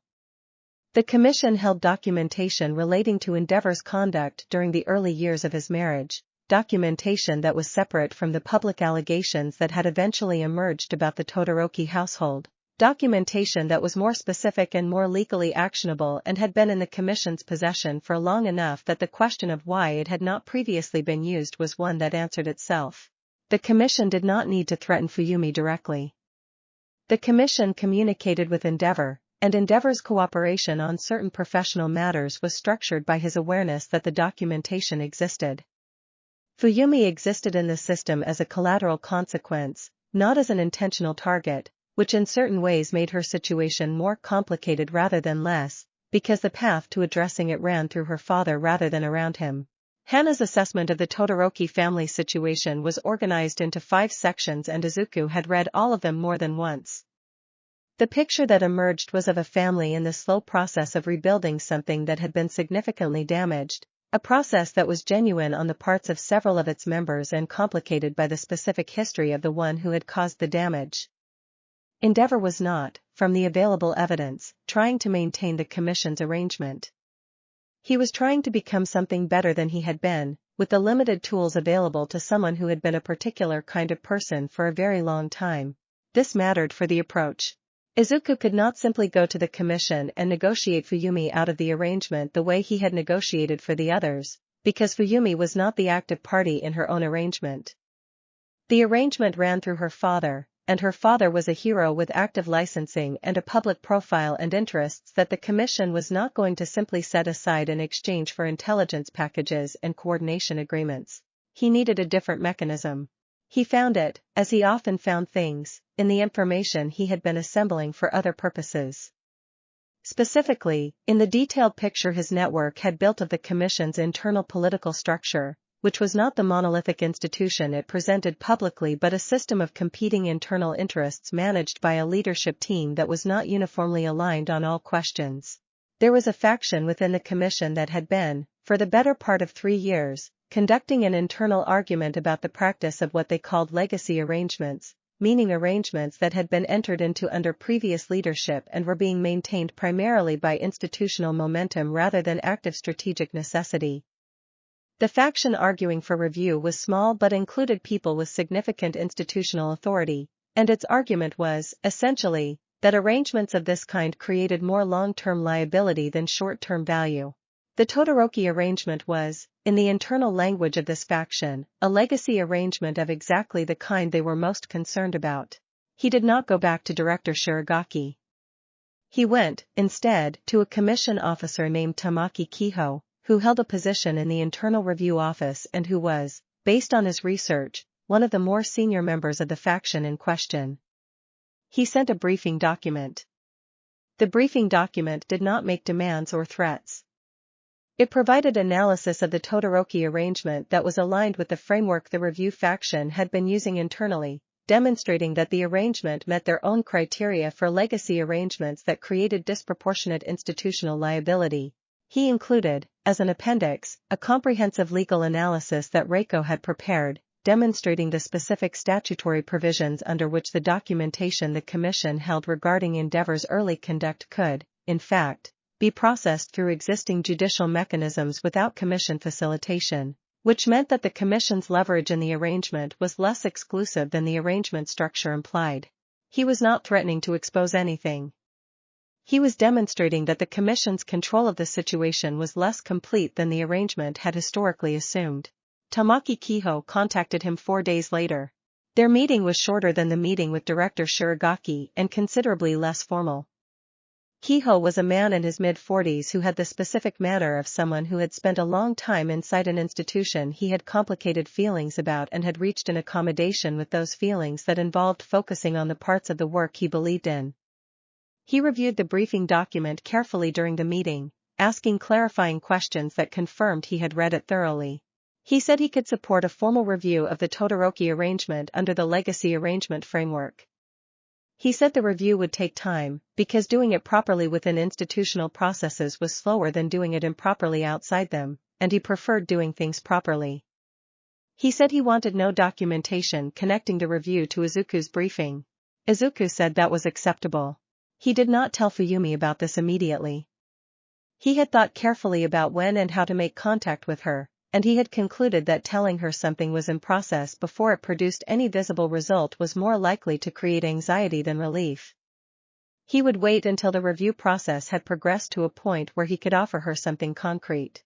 He thought about her, though, in the margins of his other work, in the way he thought about problems that mattered to him. He knew her daily schedule from the research and he thought about what it must be like to carry, without complete knowledge of its full dimensions, the weight of that structure, to live a life that was genuinely good in many of its aspects while containing, underneath the good parts, something that had never been fully accounted for. He thought about what he would say to her when he finally did. He hoped, when that day came, to have something real to offer rather than a process still in motion. He wanted to walk into that conversation the way he had walked into the commission building, with the outcome already substantially secured and the conversation being about what came next rather than about whether change was possible. He was patient. He had been patient his entire life about the things that mattered. He could wait a little longer. Chapter 14, The Casino Emperor and His Court. The building in Shibuya had 16 floors. Izuku had acquired it 18 months ago through a holding company that was itself held by a company whose relationship to his personal finances was documented in a structure that Hana had designed with the help of 3 very good lawyers and that was legal in ways that required expertise to appreciate. The lower 8 floors housed legitimate commercial tenants whose rent provided a return that made the building financially sensible as a standalone investment. The upper 8 floors housed his operation. It was not, from the outside, an impressive building. It was a good building, well maintained, with a lobby that was clean and professionally managed and utterly without the markers of extraordinary wealth or unusual purpose that would have made it interesting to look at from the outside. Izuku had thought carefully about this. He did not need a monument. He needed a place where things could be done well. The 16th floor was his. On a Thursday morning in November, approximately 11 months after the commission meeting, the 16th floor contained the following: Hana at her primary workstation, managing the 3 teams that currently had active projects, with a 4th team in standby. Reiko at the long table she used for document review, with 4 stacks of paper that she was working through at the same pace she always worked through paper stacks, which was slower than it looked and faster than anyone without her experience could achieve. Kana in the corner office that had become, through natural accumulation over the months of her involvement, the one where operational planning happened, because she thought in operational terms and the corner office had a whiteboard. It was, Izuku thought, a court of sorts. Not the kind that existed in histories, not the kind he had imagined as a child watching heroes on television whose supporting casts were usually minimal and usually wrong. This was the kind of court that actually worked, built from people whose specific competencies addressed specific problems and who had, over months of working together, developed the particular communication shorthand of people who had been through things together. He moved through it on Thursday mornings with the attention he gave to things that mattered to him. Hana first, always, because the intelligence picture needed to be current before anything else was useful. She briefed him in 20 minutes, with the efficiency of someone who had been doing it long enough to know what he needed before he asked for it. The Shai Hasaikai's situation had progressed further in the month since the last major update. The investigation that their financial disruption had effectively forced into motion was now producing results that were visible in the news, carefully, in the way that investigations produced results when they were real rather than performative. 2 of the senior members under investigation had entered into preliminary discussions with prosecutors. The 3rd had retained a lawyer who specialized in exactly the kind of case this was, which was good information, because that specialist's involvement meant the 3rd member was taking the situation seriously and was probably going to try to negotiate rather than fight. The Shai Hasaikai was not going to be dismantled by his network. It was going to be dismantled by the investigative and prosecutorial machinery that was supposed to do exactly this, now that it had been given sufficiently organized and legally actionable information to make doing so practical. This was the design. He was not building a parallel justice system. He was making the existing one work better in specific cases where it had lacked the information to work at all. Reiko at the long table, when he stopped there, did not look up from the document she was reading, but she told him without preamble that the Todoroki review process had produced a preliminary recommendation, which Tamaki Kiho had shared with her through the administrative channel she maintained for exactly this kind of communication. The preliminary recommendation supported reclassification of the arrangement as legacy status, which meant the formal review was approximately 3 weeks from producing the result he had been building toward for 5 months. He thanked her. She told him not to thank her yet, that 3 weeks in institutional process time could mean 4 weeks or 5 weeks, and she had seen recommendations go sideways in their final stages because someone lost patience and pushed when patience was the required instrument. He said he understood.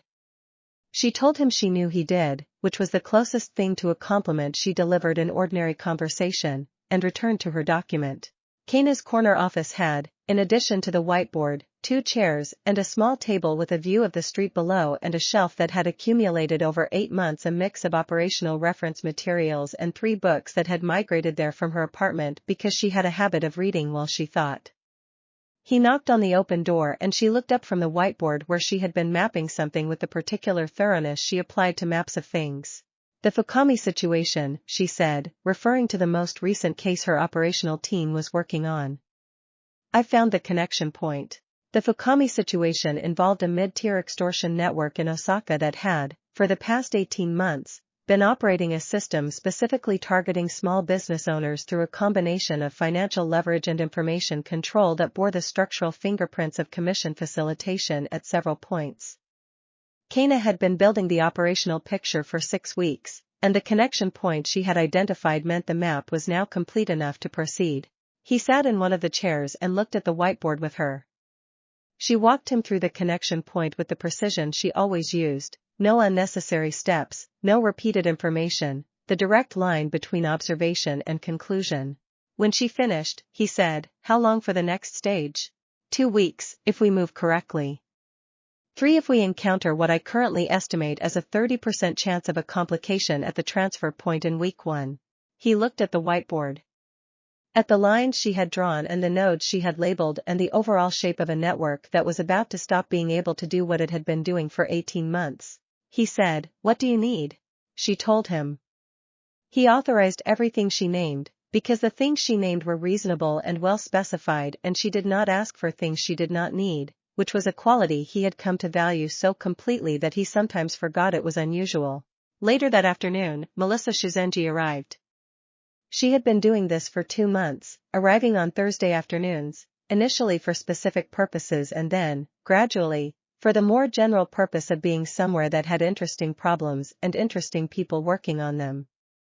She had, in the course of 2 months, become informally involved in the communication strategy work that Hannah's team occasionally needed, because it turned out that someone who had spent 9 years managing an extraordinarily public persona had developed capabilities in communication strategy that were genuinely useful in contexts quite different from commercial hero endorsement. She arrived with 2 boxes of pastry from a bakery 2 streets over that she had started buying on Thursday afternoons because she had noticed, 2 months ago, that the Thursday afternoon working session tended to run until 8 o'clock and the quality of decision-making between hours 5 and 6 improved measurably when someone had eaten something at hour 4.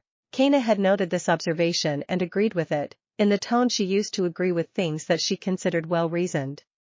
Hannah had said, the first time it happened, that it was very thoughtful, with the slightly surprised quality of someone who was not accustomed to thoughtfulness arriving in edible form. Reiko had said nothing but had eaten 2 of the pastries, which was the highest available form of endorsement from someone who expressed preferences through actions rather than statements. Izuku had said thank you. Melissa had told him it was nothing and had sat down and had been useful for 4 hours and had gone home at 8:15 with the specific quality in her face that Izuku had come to recognize as the face of someone who had spent their day doing something they had chosen. On this particular Thursday, the pastries were from a different bakery than the usual one, and when Kana looked at the different box, Melissa explained that the usual bakery had a new head pastry chef whose work she found technically accomplished but emotionally cautious, and she had found a bakery 3 streets further that had the opposite quality, technically rougher but emotionally committed. Kana said that was an interesting framework for pastry evaluation. Melissa said it was actually an interesting framework for most things. Izuku listened to this exchange from his desk with the quiet attention he gave to the ordinary life of the 16th floor, which was, in its way, the part of all of this that he found most difficult to explain to himself. He had built something with a specific purpose, aimed at specific problems, organized around the specific capability of a probability field that had spent 17 years being invisible. And somewhere in the building of it, something else had grown alongside the purpose, something that was not the tool but was the life that the tool made possible, and the life was a Thursday afternoon with pastry from a bakery 3 streets further than the usual one and an argument about emotional commitment in baked goods and a whiteboard in a corner office showing the map of a network that was 2 weeks from being taken apart. He thought, sometimes, about the rejection letter. About the phrase games of chance. He had found, in the years since, that games of chance were not actually what his quirk was for. Chance was for people who had no relationship with probability. What he had was something else, something closer to an ongoing conversation with the mathematics of what was possible, a conversation that was productive when he was patient and attentive and when he had built, around himself, the kind of structure that allowed patience and attention to translate into outcomes. The structure was here. The people in it were here. The outcomes were coming. He picked up a pastry from the box Melissa had brought and returned to the work in front of him, and outside the windows of the 16th floor in Shibuya the city went on doing what cities did, full of probability and possibility and the slow turning of things that were about to become different from what they had been. He was ready for all of it. He always had been. Act 3, The Kingdom Visible. Act 3, The Kingdom Visible. Chapter 15, What Fuyumi Todoroki Knew About Fire. She had grown up in a house full of fire and learned very early that the most dangerous thing about fire was not the burn. The burn was immediate and real and it left marks that could be seen. The most dangerous thing was the way fire changed the air around it, the way it consumed oxygen and replaced it with something that looked the same but was not the same, and you could breathe that air for a long time before you noticed that something essential had been taken out of it. Fuyumi Todoroki was 23 years old and she had spent the first 20 years of her life breathing that air. She taught at Muzutafu Elementary, and teaching was the thing she had chosen with the most complete intentionality of anything in her life. It had not been the path anyone in her family's orbit had anticipated for a Todoroki daughter, but she had chosen it with a clarity that surprised people who expected her choices to be more complicated. Children needed someone to see them. She understood that with the precision of someone who had spent her own childhood wanting to be seen by the right person and not always having that want met. She was good at it. She knew she was good at it not because she sought confirmation but because she watched the children in her class change over the course of a year, and the changes were the ones she had been working toward, the small ones that compounded, the child who had not spoken in September speaking in December, the child who had arrived in April with a particular quality of wariness in her face relaxing it by the time summer came. She carried this work home with her, not as burden but as the kind of ongoing thought that meant she cared about it, and she carried alongside it, always, the particular weight of her family history. Not dramatically. She did not spend her evenings in anguish. She had done the work of putting things in their proper compartments and she maintained those compartments with care. But they were there. And the weight of them was real, and the weight included the awareness that there were things she did not fully understand about her family's relationship with the Hero Commission, things that manifested in small ways, in the careful language her father used in certain conversations and the specific subjects he did not discuss, and the one time she had asked a direct question about their family's institutional relationships and had received an answer that was technically responsive and completely uninformative. She was not, generally speaking, someone who received letters from strangers. The letter that arrived at her apartment on a Wednesday in December was not identified as being from a stranger. It was identified, in handwriting that was precise and small and somehow legible despite being small, as being from Midoriya Izuku, who was apparently 18 years old and lived in Shibuya and wanted, the letter explained in its first paragraph, to discuss something with her that was directly related to her family's relationship with the Hero Commission. She set the letter down. She picked it up. She sat with it at her kitchen table for an hour in the way she sat with things that required careful thinking, which was quietly and without moving too quickly toward a conclusion. She had learned, in a family that had produced more than one person with the habit of moving toward conclusions before the evidence fully supported them, that waiting was not the same as avoiding. The letter was 5 pages. She read all 5 of them, twice. What it told her was not, precisely, a surprise. Not in the way that news is a surprise when it describes something you could not have anticipated. It was more the surprise of having something you had suspected but never been able to verify laid out in careful, specific, referenced language that made the thing real in a way that suspicion never made things real. The commission held documentation. The documentation involved events from her childhood that she had been aware of without full knowledge of their dimensions. The documentation was the mechanism through which her father's cooperation with certain commission preferences was maintained. She had known there was something. She had not known its shape. The letter did not ask her to do anything about the documentation. It did not ask her to cooperate with anything, to endorse anything, to provide anything.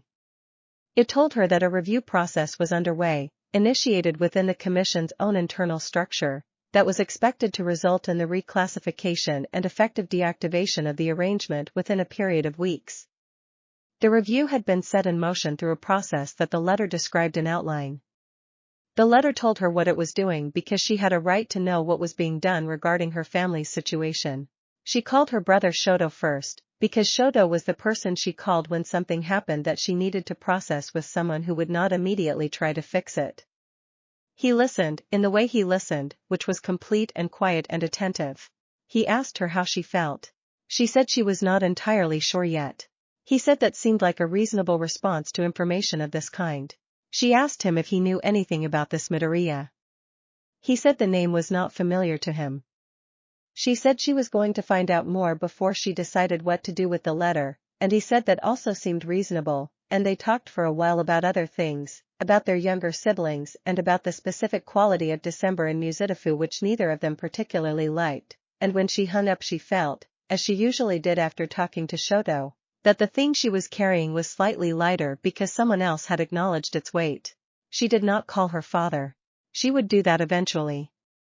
She would have to do that eventually, because this was his situation in ways that were different from how it was hers, and because whatever relationship she had with him, it was a real relationship now, built with real effort over years, and he had a right to know what was happening in his commission arrangements the way she had a right to know, but she needed to understand it first. She needed to have a clear picture before she brought it to a conversation that would be complicated. She called the number at the bottom of the letter on a Thursday evening. He answered on the second ring and said his name and she said hers, and there was a brief pause that was not awkward but was the pause of two people each doing a rapid initial assessment of a voice they had not previously heard. "Thank you for calling," he said. "I have questions," she said. "I expected that," he said. "How many?" She looked at the notepad where she had been writing them down over the previous 24 hours.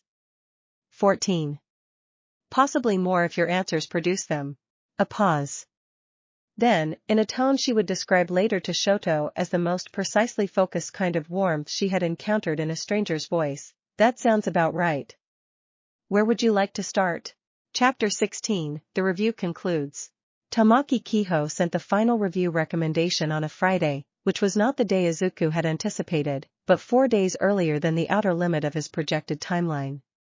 He received notification through Reiko's administrative channel at 7 in the morning while he was still drinking his first cup of tea at the kitchen table of his apartment, which was in a building 3 blocks from the Shibuya office and was the only space in his life that was organized entirely around his own preferences rather than operational function. The apartment was small by the standards of someone who could have afforded considerably more space. He had chosen it for the quality of its morning light and the fact that it was quiet, and because the building's management was handled by an elderly woman named Takagi-san who had known his mother's family and who, when she learned he was Inko Midoriya's son, had looked at him for a long moment with an expression he could not fully read and then told him she had a unit available. He had not done anything to influence the availability of the unit. Some things just worked out. The recommendation was procedurally complete and formally adequate to move the Todoroki arrangement from active to resolved status within the Commission's internal taxonomy. Reiko called him at 7:45 to tell him she had reviewed it and it was clean, meaning it had been done properly rather than quickly, and that the formal completion of the reclassification would take approximately 10 more working days. He asked her if there was anything that could interrupt the process in those 10 days. She said there was always something that could interrupt an institutional process in its final stage, but the specific probability of interruption in this case was low because Tamaki Kiho was the kind of person who completed things he had started and the recommendation itself was procedurally airtight. He thanked her. She told him to wait for the formal completion before treating it as complete. He waited. The 10 working days became 11, because the Commission's administrative processing had a holiday backlog that added a day. On the 12th day, Tamaki Kiho sent a brief, formal notification through the appropriate channel confirming that the review was complete and the arrangement had been reclassified. No fanfare. No explanation. The institutional language of a thing that had been done. Izuku sat with the notification for a few minutes.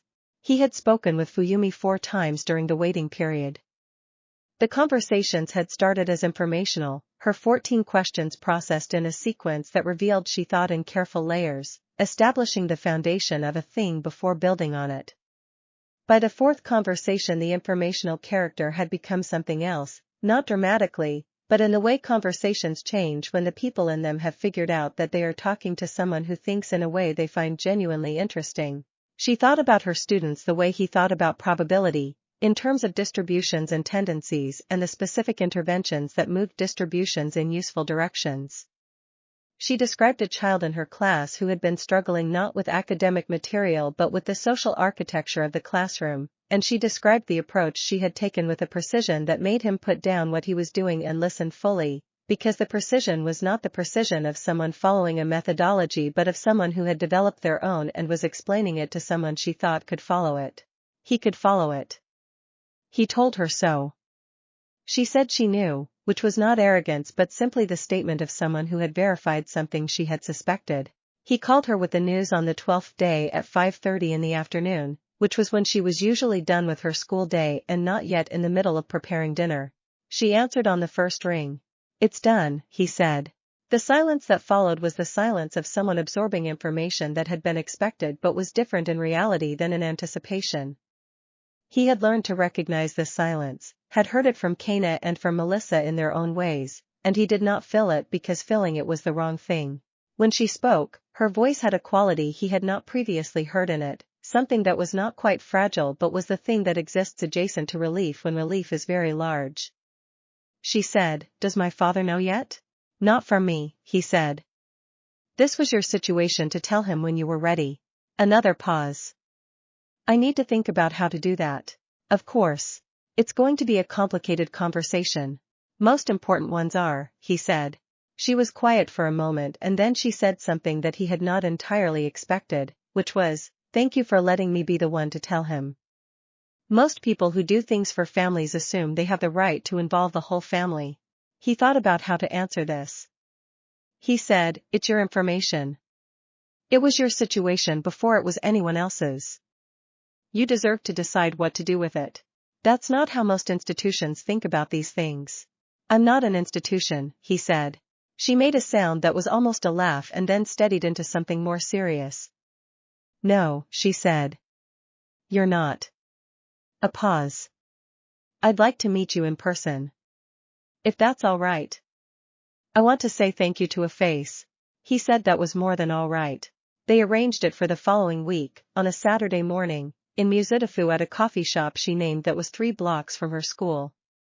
He said he would find it. She said it was easy to find, that there was a red awning and a tabby cat that sat in the window most mornings. When he arrived on Saturday the cat was in the window. He stood outside for a moment and looked at it and the cat looked back at him with the complete and regal indifference of an animal that had decided that windows were for observing the world rather than being observed by it. Inside, Fuyumi Todoroki was already there.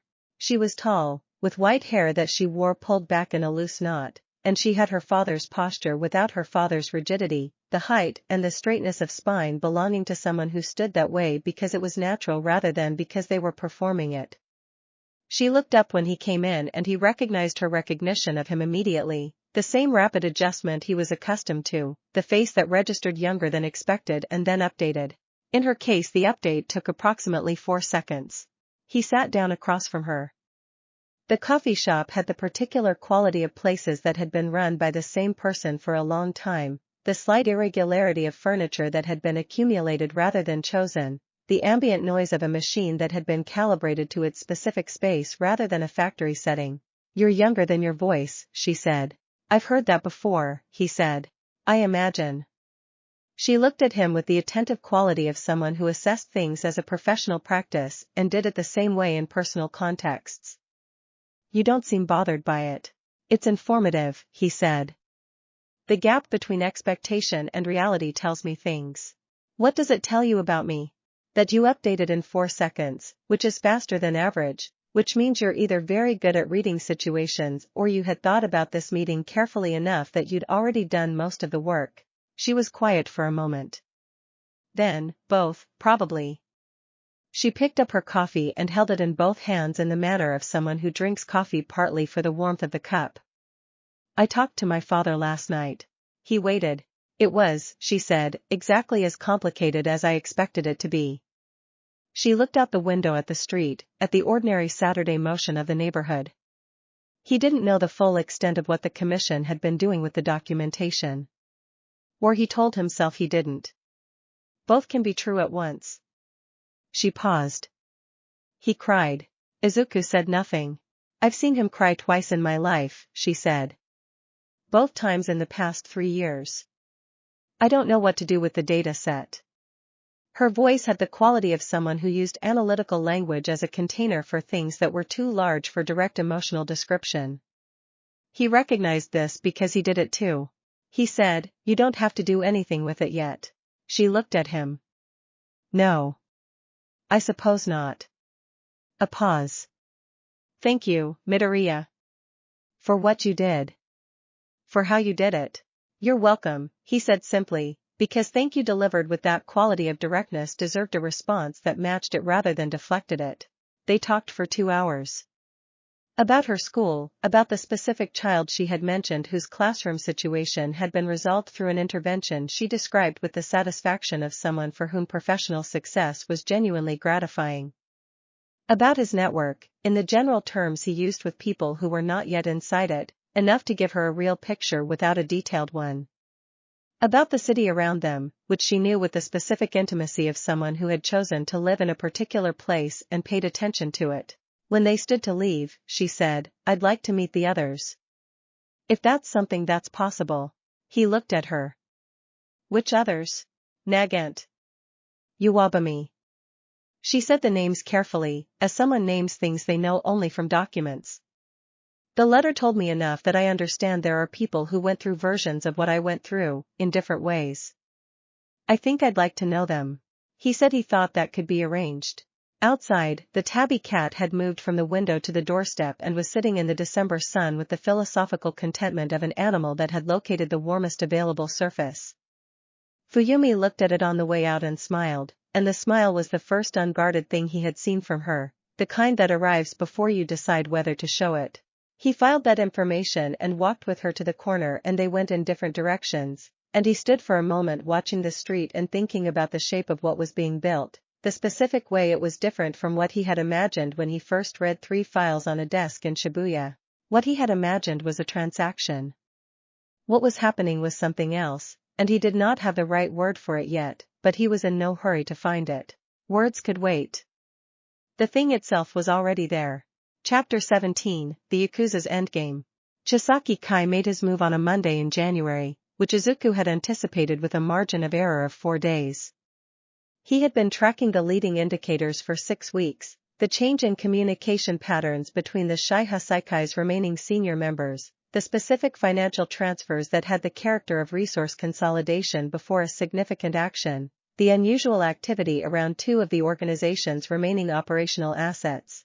He was in the Shibuya office when Hana came to tell him that the Hasaikai had made contact with the Kishigumi, which was the second largest criminal organization currently operating in the Aichi region and one with which the Hasaikai had maintained a careful non-interference arrangement for several years. The nature of the contact, based on what the network's monitoring of the Kishigumi's financial activity was showing, suggested that the Hasaikai was trying to acquire operational support in exchange for asset transfers. He looked at the data Hana set in front of him. The asset transfers being offered were specific. He recognized some of them as items the Hasaikai had been protecting very carefully for 2 years, which meant they were valuable enough to be worth protecting and were now being offered as the price of alliance, which meant the Hasaikai had determined that survival was more important than asset retention. "They're moving toward one large action," he said. "That's my read," Hana said. She had the expression she wore when she had a conclusion she was confident in and was waiting for confirmation that he had reached the same place independently before she said it. "They've been bleeding for long enough that staying in the current posture means slow dissolution. This is a consolidation play. One significant success to re-establish operational credibility." He asked what target. She said she did not know yet. The monitoring showed preparation and resource movement but not direction, and the Hasaikai had, for the past 3 weeks, been operating with communication practices that were significantly tighter than their historical norm, which suggested awareness of monitoring. He thought about it. The Hasaikai did not know about him specifically. This was something he had maintained with care. The disruptions he had applied to their operations had been designed to look like the compounding of existing vulnerabilities rather than the product of a directed campaign, and the investigative attention they were now under had originated, as far as the Hasaikai could trace, through the normal channels of financial crimes enforcement. They knew they were being pressured. They did not know by what. This meant their consolidation action would be aimed at something they could trace. A financial target, probably. A territorial target, possibly. Something that restored the operational confidence their current situation had eroded. He was not going to let them have it. The response he designed over the following 3 days was the most complex thing his network had yet attempted. It was complex not because the Hasaikai were sophisticated, but because the response had to achieve 3 things simultaneously. It had to deny the Hasaikai their consolidation target without making it visible that the denial was the product of a directed counter-operation. It had to accelerate the existing investigative process to a point of decisive action before the Hasaikai could execute their plan. And it had to do both of these things while managing the parallel work of the Fukami situation in Osaka and the continuing administrative cleanup of the commission arrangements. He brought Kana into the planning on the first day. She listened to the situation summary with the specific attention she gave to operational problems, the attention that was not just processing information but simultaneously building the spatial model of relationships and vulnerabilities and movement options that she thought in. When he finished, she asked 3 questions, each of which was the precise question that identified the critical variable he had not yet fully resolved. She was very good at this. She had been very good at this for a long time, and the skills had not atrophied during her 4 years of confinement. They had, if anything, become sharper from the frustration of having nowhere useful to apply them. The 3 critical variables she identified were the timeline of the Hasaikai's Kishigumi negotiation, the specific nature of their consolidation target, and the current location of the documentation that the senior member under investigation was most likely to attempt to use as a bargaining chip if the investigation reached a point of formal arrest. The third variable was one he had not prioritized highly enough. He acknowledged this directly, because acknowledging gaps directly to Kana was more efficient than working around them. She nodded without making it a larger event than it was and said she would handle the location question. He did not ask how. He had learned, in 8 months of working with her, that asking how she was going to do something she had said she was going to do was the same as asking her to explain her thinking to someone who did not need the explanation. He told her the timeline he was working against and she said that was adequate. She delivered the location answer in 36 hours. He did not ask about the methodology. The answer was clean and specific, and she had taken the precaution of verifying it through 2 independent channels before delivering it, because she understood, with the instinct of someone who had operated in environments where incorrect information had immediate and serious consequences, that the cost of acting on wrong information was always higher than the cost of taking the time to confirm. The network moved. The timeline that followed was 4 days. On the first day, Hana's team made specific targeted information available to the financial crimes investigators who were handling the primary Hasaikai case, information about the documentation location that would allow them to execute a preservation order before the senior member could act on it. On the second day, the investigation made visible progress, the kind that was reported in 2 financial news outlets and that the Hasaikai would interpret correctly as the precursor to formal action. On the third day, the Kishigumi withdrew from their negotiation with the Hasaikai. This happened because specific information about the nature of the Hasaikai's current investigative situation reached the Kishigumi's leadership through channels that the Kishigumi considered reliable. The Kishigumi had not survived as long as they had by completing alliances with organizations that were in the process of being investigated by financial crimes units that had recently received a significant evidence upgrade. They withdrew cleanly and quickly, the way organizations that have been doing this for a long time withdrew from situations that had become unprofitable. Without the Kishigumi support, the consolidation action could not proceed at the scale the Hasaikai had planned. Without the consolidation action, the Hasaikai had no viable path back to operational credibility. Without operational credibility, the internal coherence of the remaining organization could not be maintained. On the 4th day, 2 of the 3 senior members under investigation made formal approaches to the prosecution. They did this because the third member's leverage documentation had been preserved under court order before it could be used as a bargaining chip, which meant the third member's negotiating position was weaker than he had expected, which meant the mathematics of who cooperated first had shifted. The first and second to cooperate always got the better deal. This was not complicated. It did not require direction. People who understood how investigative processes worked reached this conclusion independently and acted on it. Chisaki Kai was formally taken into custody on a Friday morning. Izuku received notification from Hana at 7:43, which was while he was at the kitchen table with his tea. He sat with the notification for a few minutes. The Shai Hasaikai had been operating for 22 years. They had done things during those 22 years that were documented in the files his network had assembled, and the files were not pleasant reading, and he had read them anyway because the thing you were dismantling deserved to be understood fully rather than at the comfortable distance of abstraction. He set down his tea. He thought about the 14-year-old boy in the drainage tunnel, the one who had discovered his quirk in the moment before a villain made contact. He thought about the rejection letter and the phrase games of chance. He thought about 5 years of building something that most people would not have believed was possible to build, and about the specific shape of what it had produced. He called Kana first.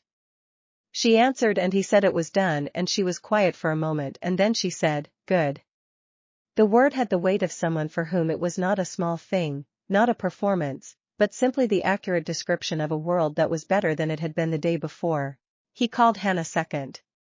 She had already been tracking the news, which was still developing, and she briefed him for 10 minutes on the immediate downstream effects, the financial ripple effects of the Hasaikai's dissolution, the investigative attention that was likely to move from them to their former partners, the 2 or 3 loose threads that would need monitoring over the next month. He took notes on the loose threads. Loose threads were how things unraveled if you left them alone. He did not call Melissa or Fuyumi that morning. They would hear about it through the news, and the news would describe it as the culmination of a financial crimes investigation that had been building for over a year, which was accurate. They did not need him to tell them what they could read. What they might need, later, was to understand what it meant in relation to the broader picture of what he was doing and why. That was a different conversation, for a different day. He finished his tea. He went to the office. There was more work to do. Chapter 18, The Geometry of a Thursday. The first Thursday that all 4 of them were in the Shibuya office at the same time was the 3rd Thursday of February, and it was not planned. It happened the way things in the office tended to happen, through the accumulation of individual decisions that were each independently reasonable and collectively produced something that was more than the sum of the decisions that had produced it. Kana had been coming in on Tuesdays and Thursdays since October, because the operational work had settled into a rhythm that made fixed days more efficient than variable ones. Melissa had been coming on Thursdays since December, for the communications work that had evolved from occasional consultation into something more regular. Fuyumi had met Kana and Melissa separately in January and February, in the kind of meetings that Izuku had arranged with the care he applied to things that mattered to him without being precious about them, the care of someone who understood that how you introduced people to each other was not incidental to whether they found each other worth knowing. He had introduced Kana and Melissa first, over lunch in a restaurant near the Shibuya office that Kana had recommended because she had noted, on her walk to the office, that the lunch crowd suggested the kitchen was doing something right.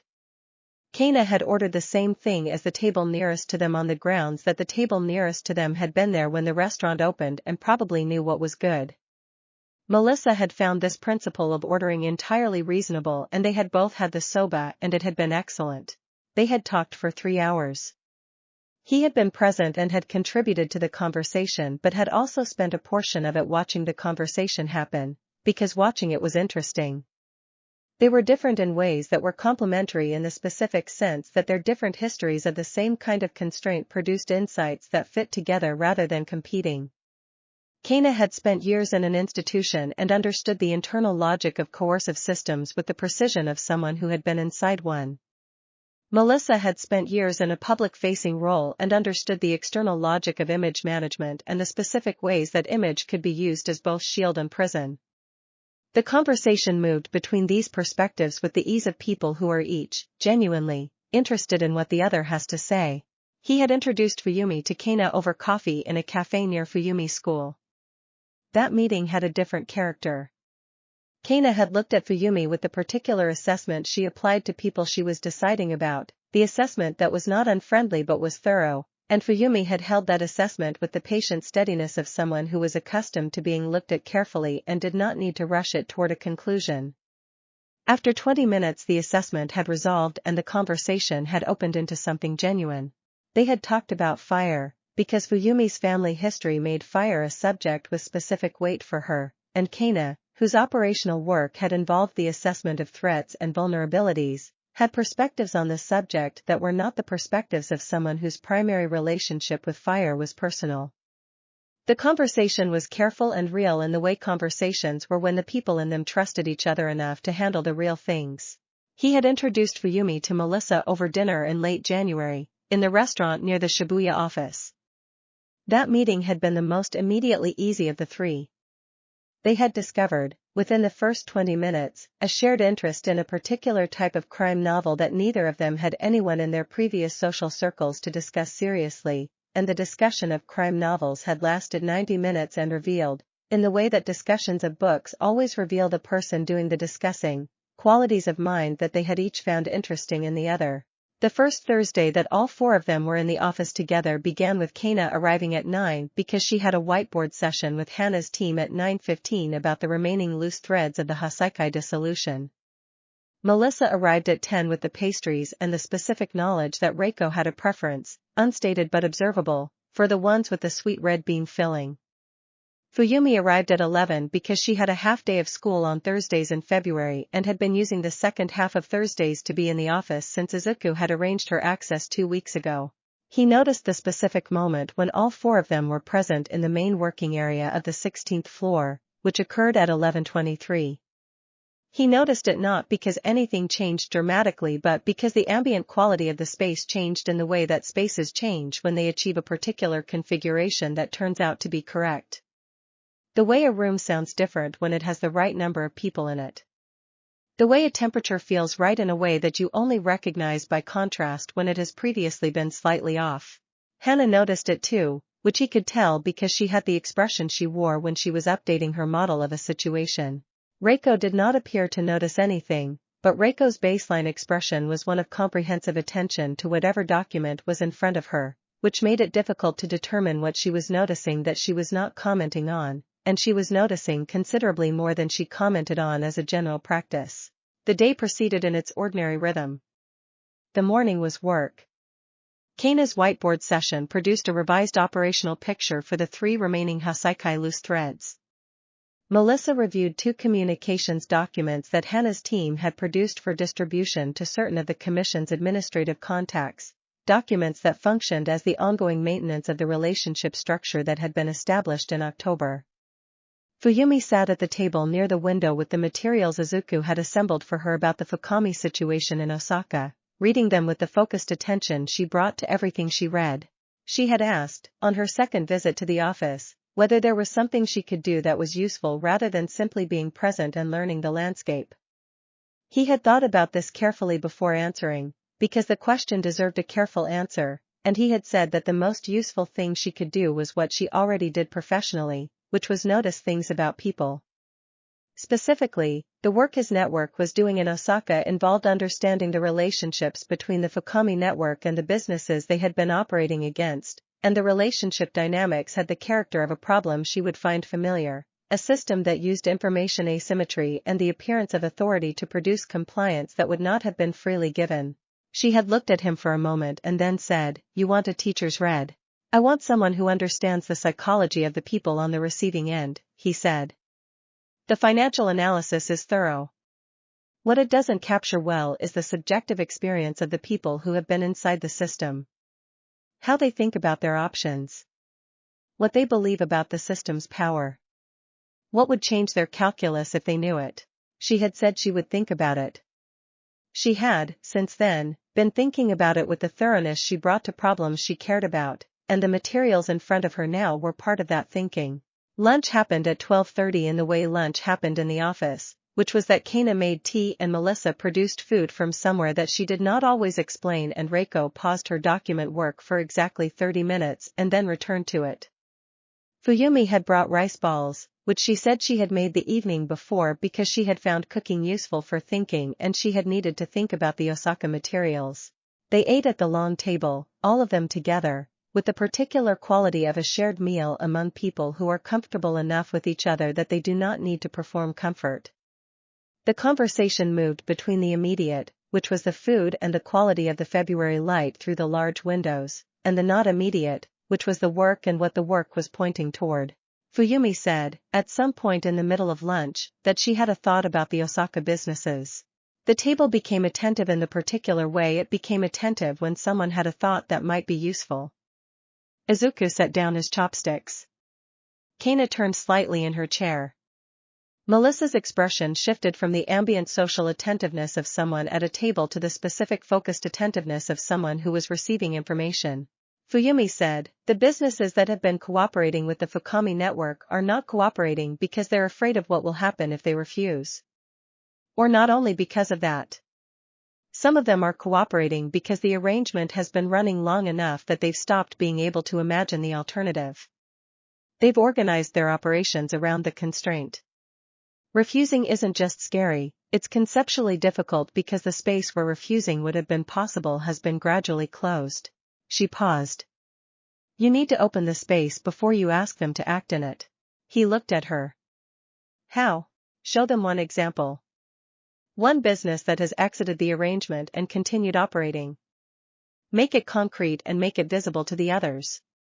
Not a guarantee. Just a proof of concept.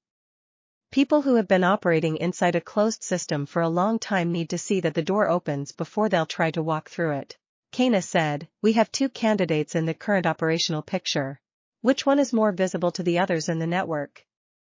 Fuyumi asked. Kana thought for a moment. She named one. Hana said, the timing works. We can support that one as the first exit within the current operational window. Melissa said, the communications around it need to be visible but not loud.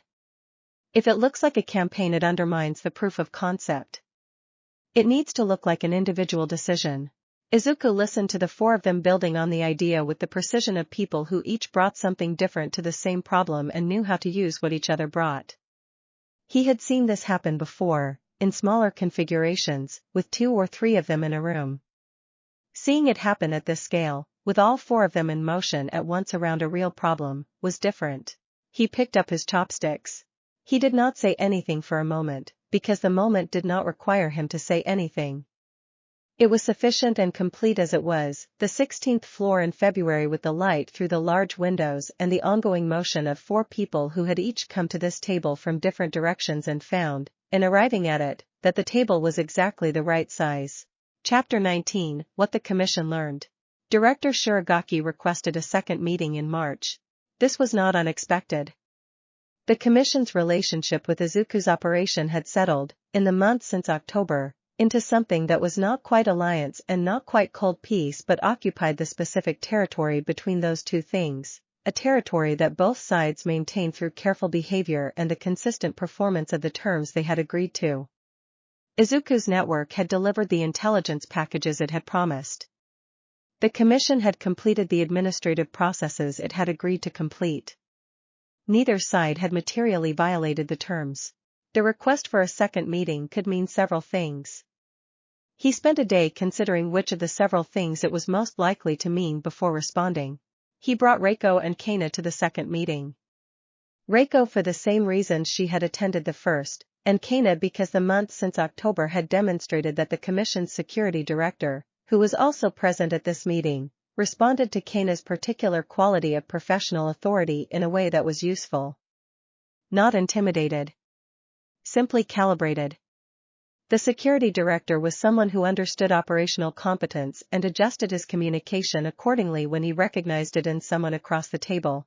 The second meeting opened differently from the first.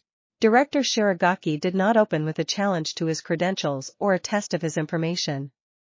She opened by putting a document on the table and saying, "We have a situation. I want to know if you have information about it." The document concerned a mid-level commission official who had been engaged in a private arrangement with a Nagoya-based organization that was not Yakuza in structure but operated through similar mechanisms in the pharmaceutical supply chain. The arrangement had been running for approximately 14 months and had been discovered, internally, through the review process that Tamaki Kiho's faction had been conducting in relation to legacy arrangements. It was not the same official whose arrangement Izuku had disclosed at the first meeting. It was a different one, discovered through the same general process of institutional self-examination. He read the document carefully. He looked up at the director. He said, "I have some information." "Not a complete picture." She said, "What do you have?" He shared it. He shared it without conditions, not because he was being generous but because this was the specific kind of exchange that made the relationship between their respective operations functional rather than adversarial, and functional was more useful than adversarial in situations where both parties operated in overlapping spaces. He had thought about this principle before the meeting and he applied it now. The director took notes.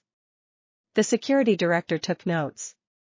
Reiko sat with her habitual stillness and watched both of them take notes, and Izuku, who had learned to read Reiko's stillness as an expressive medium, understood from its specific quality that she thought the meeting was proceeding correctly. The exchange continued for 2 hours. It was not, primarily, adversarial. It was a working meeting, the kind where two parties that have interests that are not entirely aligned bring their information together because the combination is more useful than either part alone. Izuku had thought he would not have these kinds of meetings with the commission for considerably longer than 4 months. He had thought the relationship would take longer to reach a working quality. He had updated his model. The commission was, underneath its institutional weight, fundamentally an information organization, and information organizations found information exchange naturally easier than organizations that operated through other mechanisms. Once the commission had determined that he was not trying to replace them or destroy them, the logic of exchange had asserted itself with fewer complications than he had projected. Toward the end of the meeting, Director Shirogaki said something he had not expected. She said, "The review process that Tamaki Kiho has been running has produced more than the Todoroki matter. There are 8 additional arrangements flagged as legacy status. I'm going to process them." He looked at her. "All 8? It creates more liability than value to maintain them," she said. This was the same language Tamaki Kiho used, which meant either that the language had migrated from his review reports to her framing of the issue or that she had independently reached the same conclusion through the same logical path. Both possibilities were encouraging in different ways. "I can support that process," he said, meaning he could provide information that made the administrative processing cleaner and faster and less dependent on internal commission resources that might prefer the arrangements remain active. She said she would be in touch through the channel that Reiko maintained. In the elevator going down, Kana said, 8 more. "Yes," he said. "That changes the workload. It changes the shape of the next several months," he said. "The workload depends on what we find when we look at the files." She was quiet for a moment. Then she said, "Good problem to have." It was a good problem to have. He acknowledged this without making more of it than it was. Problems that were good problems were still problems, and problems that presented as good sometimes concealed complications that were not immediately visible, and he would need to be as careful with these 8 as he had been with the 3 that had come before. But careful was not the same as reluctant. He was not reluctant. The elevator reached the lobby. Outside the commission's building, the March air had the tentative quality of a city deciding whether it was done with winter, the kind of cold that could still sharpen into something serious but was beginning, incrementally, to mean something different. He stood for a moment in it before they walked to where Reiko had their transportation arranged. 8 more people. Somewhere in the city, in apartments and offices and places he did not yet know about, 8 more people were living in arrangements they had not chosen. The arrangements were different, presumably, from each other and from the 3 he already knew. The weight was the shape of each specific situation rather than a generic burden. He would learn the specifics. He would read the files with the same attention he had read the first 3. He would find the price of each arrangement and pay it, because that was what he did, and because the general principle he had stated to Melissa in a conference room 5 months ago was not a statement he had made for her benefit. It was a description of something he actually believed, that the systems that took freedom away should be taken apart when they could be. They could be. He walked to the car. There was work to do. Chapter 20, The Fukami Network Falls. Fuyumi's proof-of-concept insight took 3 weeks to implement. Kana designed the operational support. Melissa built the communication framework. Hana's team identified Hanabishi Construction as the specific exit candidate, the business within the Fukami network whose visibility to the other affected businesses, combined with the specific character of their owner, made them the right first case. The owner of Hanabishi Construction was a man named Okamoto Daisuke who had been running his business for 19 years and had been inside the Fukami arrangement for 4 of them. He was 61 years old and had the specific quality of someone who had worked at something with his hands long enough that the work had become part of how he thought about everything. He was not, in the assessment of Hana's team, a man who was afraid of the Fukami network in the way that fear was commonly understood. He was a man who had stopped being able to imagine the alternative, which was exactly what Fuyumi had described. The approach to Okamoto was Kana's design. She wanted someone he already knew and trusted to be the first point of contact, not a stranger arriving with information about his situation. The network's Osaka team identified a former business associate of Okamoto's who was not inside the Fukami arrangement and who was, based on the research, someone Okamoto considered a man of clear judgment. They provided this former associate with specific information about the legal resources available to businesses seeking to exit extortion arrangements, information that was accurate and publicly available but that most people in Okamoto's situation did not know existed because the Fukami network was careful to maintain the impression that exit was practically impossible. The former associate contacted Okamoto. The conversation was private and not monitored, because privacy was a condition of the former associate's willingness to make the contact. What happened in the conversation was inferred from Okamoto's subsequent behavior rather than directly observed. His subsequent behavior was to contact, 3 days after the conversation, the Osaka Prefectural Police's organized crime division, through a lawyer he retained specifically for this purpose. The moment Hanabishi Construction became the first visible exit from the Fukami arrangement, the network's Osaka team made that visibility real through the communication framework Melissa had designed. Not a campaign. Not a coordinated press effort. A series of individual conversations between people within the affected business community in Osaka who happened to learn, through ordinary channels, that Okamoto Daisuke had exited his arrangement and Hanabishi Construction was still operating. The effect was not immediate. Fuyumi had been precise about this: you were opening a space that people needed to see clearly before they moved into it. The opening took time. But the space, once it was open, began to fill. Within 3 weeks, 4 additional businesses had made contact with the Osaka Organized Crime Division. Within 6 weeks, 11 had. The investigation that had been proceeding carefully for 18 months, built on financial intelligence that Hana's team had been providing, now had a witness infrastructure that changed its character from a financial case to a combined financial and victim cooperation case, which was the specific character of case that prosecutors in Osaka found dramatically more manageable. Izuku was not in Osaka for most of this.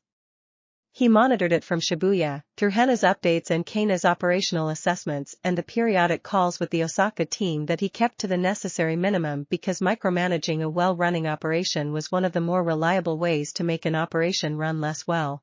He was, during the Fukami operation's final stages, spending most of his time on the 8 new commission files. The files varied significantly from each other. 3 were similar in structure to the cases he had already handled, individuals with commission monitoring arrangements maintained through documentation. 2 were more complex, involving active operational relationships rather than passive monitoring. 1 was a case he had not anticipated in the general framework he had developed. A hero whose arrangement with the commission concerned not their own conduct but the conduct of someone they had protected, a case where the moral weight was distributed differently than the others and required a different analytical approach. He read the files at night, in his apartment, in the specific quiet of the city after midnight when the probability field settled into something he could hear more clearly. Metaphorically speaking, the sense of the distribution of what was possible weighted in the directions that his attention moved it. He made notes. He thought about each case individually before thinking about them collectively. Each person deserved individual thinking before they became part of a pattern. Reiko handled the commission coordination for the 8 files with the efficiency of someone who had done this 3 times already and had built a process. She identified the specific commission officers responsible for each file and the specific administrative pathway for each reclassification. She prepared the relevant legal analysis for each case. She managed the timeline with the care of someone who understood that administrative processes could be accelerated or decelerated by how they were handled and that the correct speed was the fastest speed that produced clean results rather than the fastest speed available. Kana read each file from an operational perspective and flagged the cases where the individuals involved might have security implications that needed to be managed during the transition process. 2 of the 8 cases had such implications, and she designed the management approach for those 2 cases with the thoroughness she applied to all operational design. Melissa reviewed the cases from the perspective of how they would look to the individuals involved when they were contacted. She had been thinking about this, in the months since her own contact and Kana's and Fuyumi's, as a problem of how you told someone that their situation was changing in a way that gave them the most useful possible framework for understanding what was happening. She had observations about what had worked and what had not in the 3 cases she had witnessed. Fuyumi had said, when Izuku mentioned the 8 new files, that she would like to be involved in the contact process if that was appropriate. He had thought about it and said that for some of the cases it might be useful to have someone who could speak about their own experience of the process, that it was one of the most effective ways of opening the space she had described.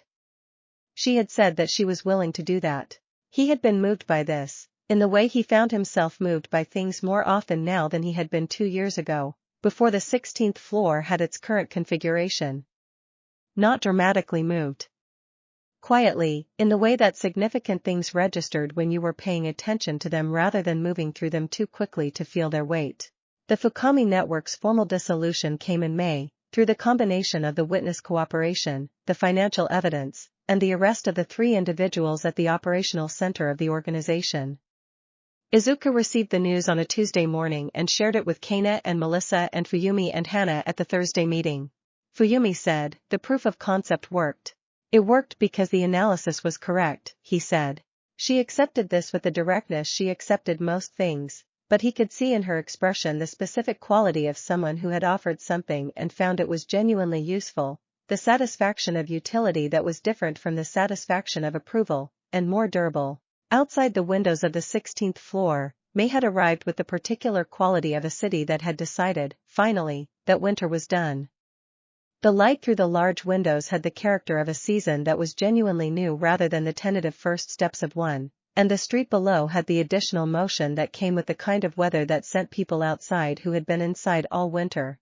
He looked at it for a moment before returning to the work in front of him. There were still 7 of the new commission files that had not yet been resolved. There was the ongoing work of maintaining the relationship with the Commission and the investigative bodies and the several dozen individual operational threads that Hana managed with her habitual precision. There was the ongoing financial architecture of everything he had built, which required attention to remain the kind of clean that he required it to be. There was always more work. He had never minded that. Chapter 21, The Empire That Didn't Call Itself One. By June, the Shibuya office had 22 full-time staff members and 8 part-time consultants. This was a significant expansion from the 73 members of 6 months ago, but the expansion had been structured differently from the initial growth of the network. The initial network had been built for intelligence gathering and analysis, which required a certain kind of person and a certain kind of work. What had evolved alongside that function, as the operation matured, was something more complex, a legal and administrative function, an operational function, a communications function, and something that did not have an easy title but that Hana described, in a staffing document she had prepared for internal use, as case management. Case management was what happened to a situation after the intelligence function had mapped it and the operational function had addressed the immediate constraint and the legal function had navigated the institutional landscape. It was the ongoing work of helping the people whose situations had been addressed figure out what came next, the part that required not analytical precision but a different kind of attention, the kind that paid close attention to how a specific person was doing and what they needed in the specific moment they were in. Fuyumi had effectively invented this function by doing it, in the weeks after her own situation had been resolved, for 2 of the 8 new commission files whose subjects she had been introduced to. She did not call it case management and would probably have been annoyed by the term. She called it checking in, and she did it with the specific quality of attention that made checking in something different from a follow-up call, something more like the professional practice she applied to her students, the understanding that where a person was emotionally and practically was as relevant as where they were on paper. Izuku had watched this emerge and had thought carefully about whether to formalize it or allow it to remain what it was, and had concluded that formalizing it would damage its effectiveness because its effectiveness derived largely from the fact that it was not institutional, that Fuyumi brought to it the authority of her own experience rather than the authority of a role. He had not formalized it. He had simply made sure it was supported, in practical terms, with the information and the access it needed to function. The 22 full-time staff members did not all know each other's full scope of work. The organization was structured with deliberate information compartmentalization, not because he distrusted the staff but because the nature of the work required it. The financial team knew the financial picture. The legal team knew the legal picture. The intelligence teams knew their specific operational pictures. The integration happened at the level of Hana, who managed all of it, and at the level of the 16th floor, where the people who needed the full picture had it. The 16th floor had changed since February. The long table where Reiko reviewed documents had acquired a second occupant on Thursdays, which was Fuyumi at the window end, working on whatever materials were current.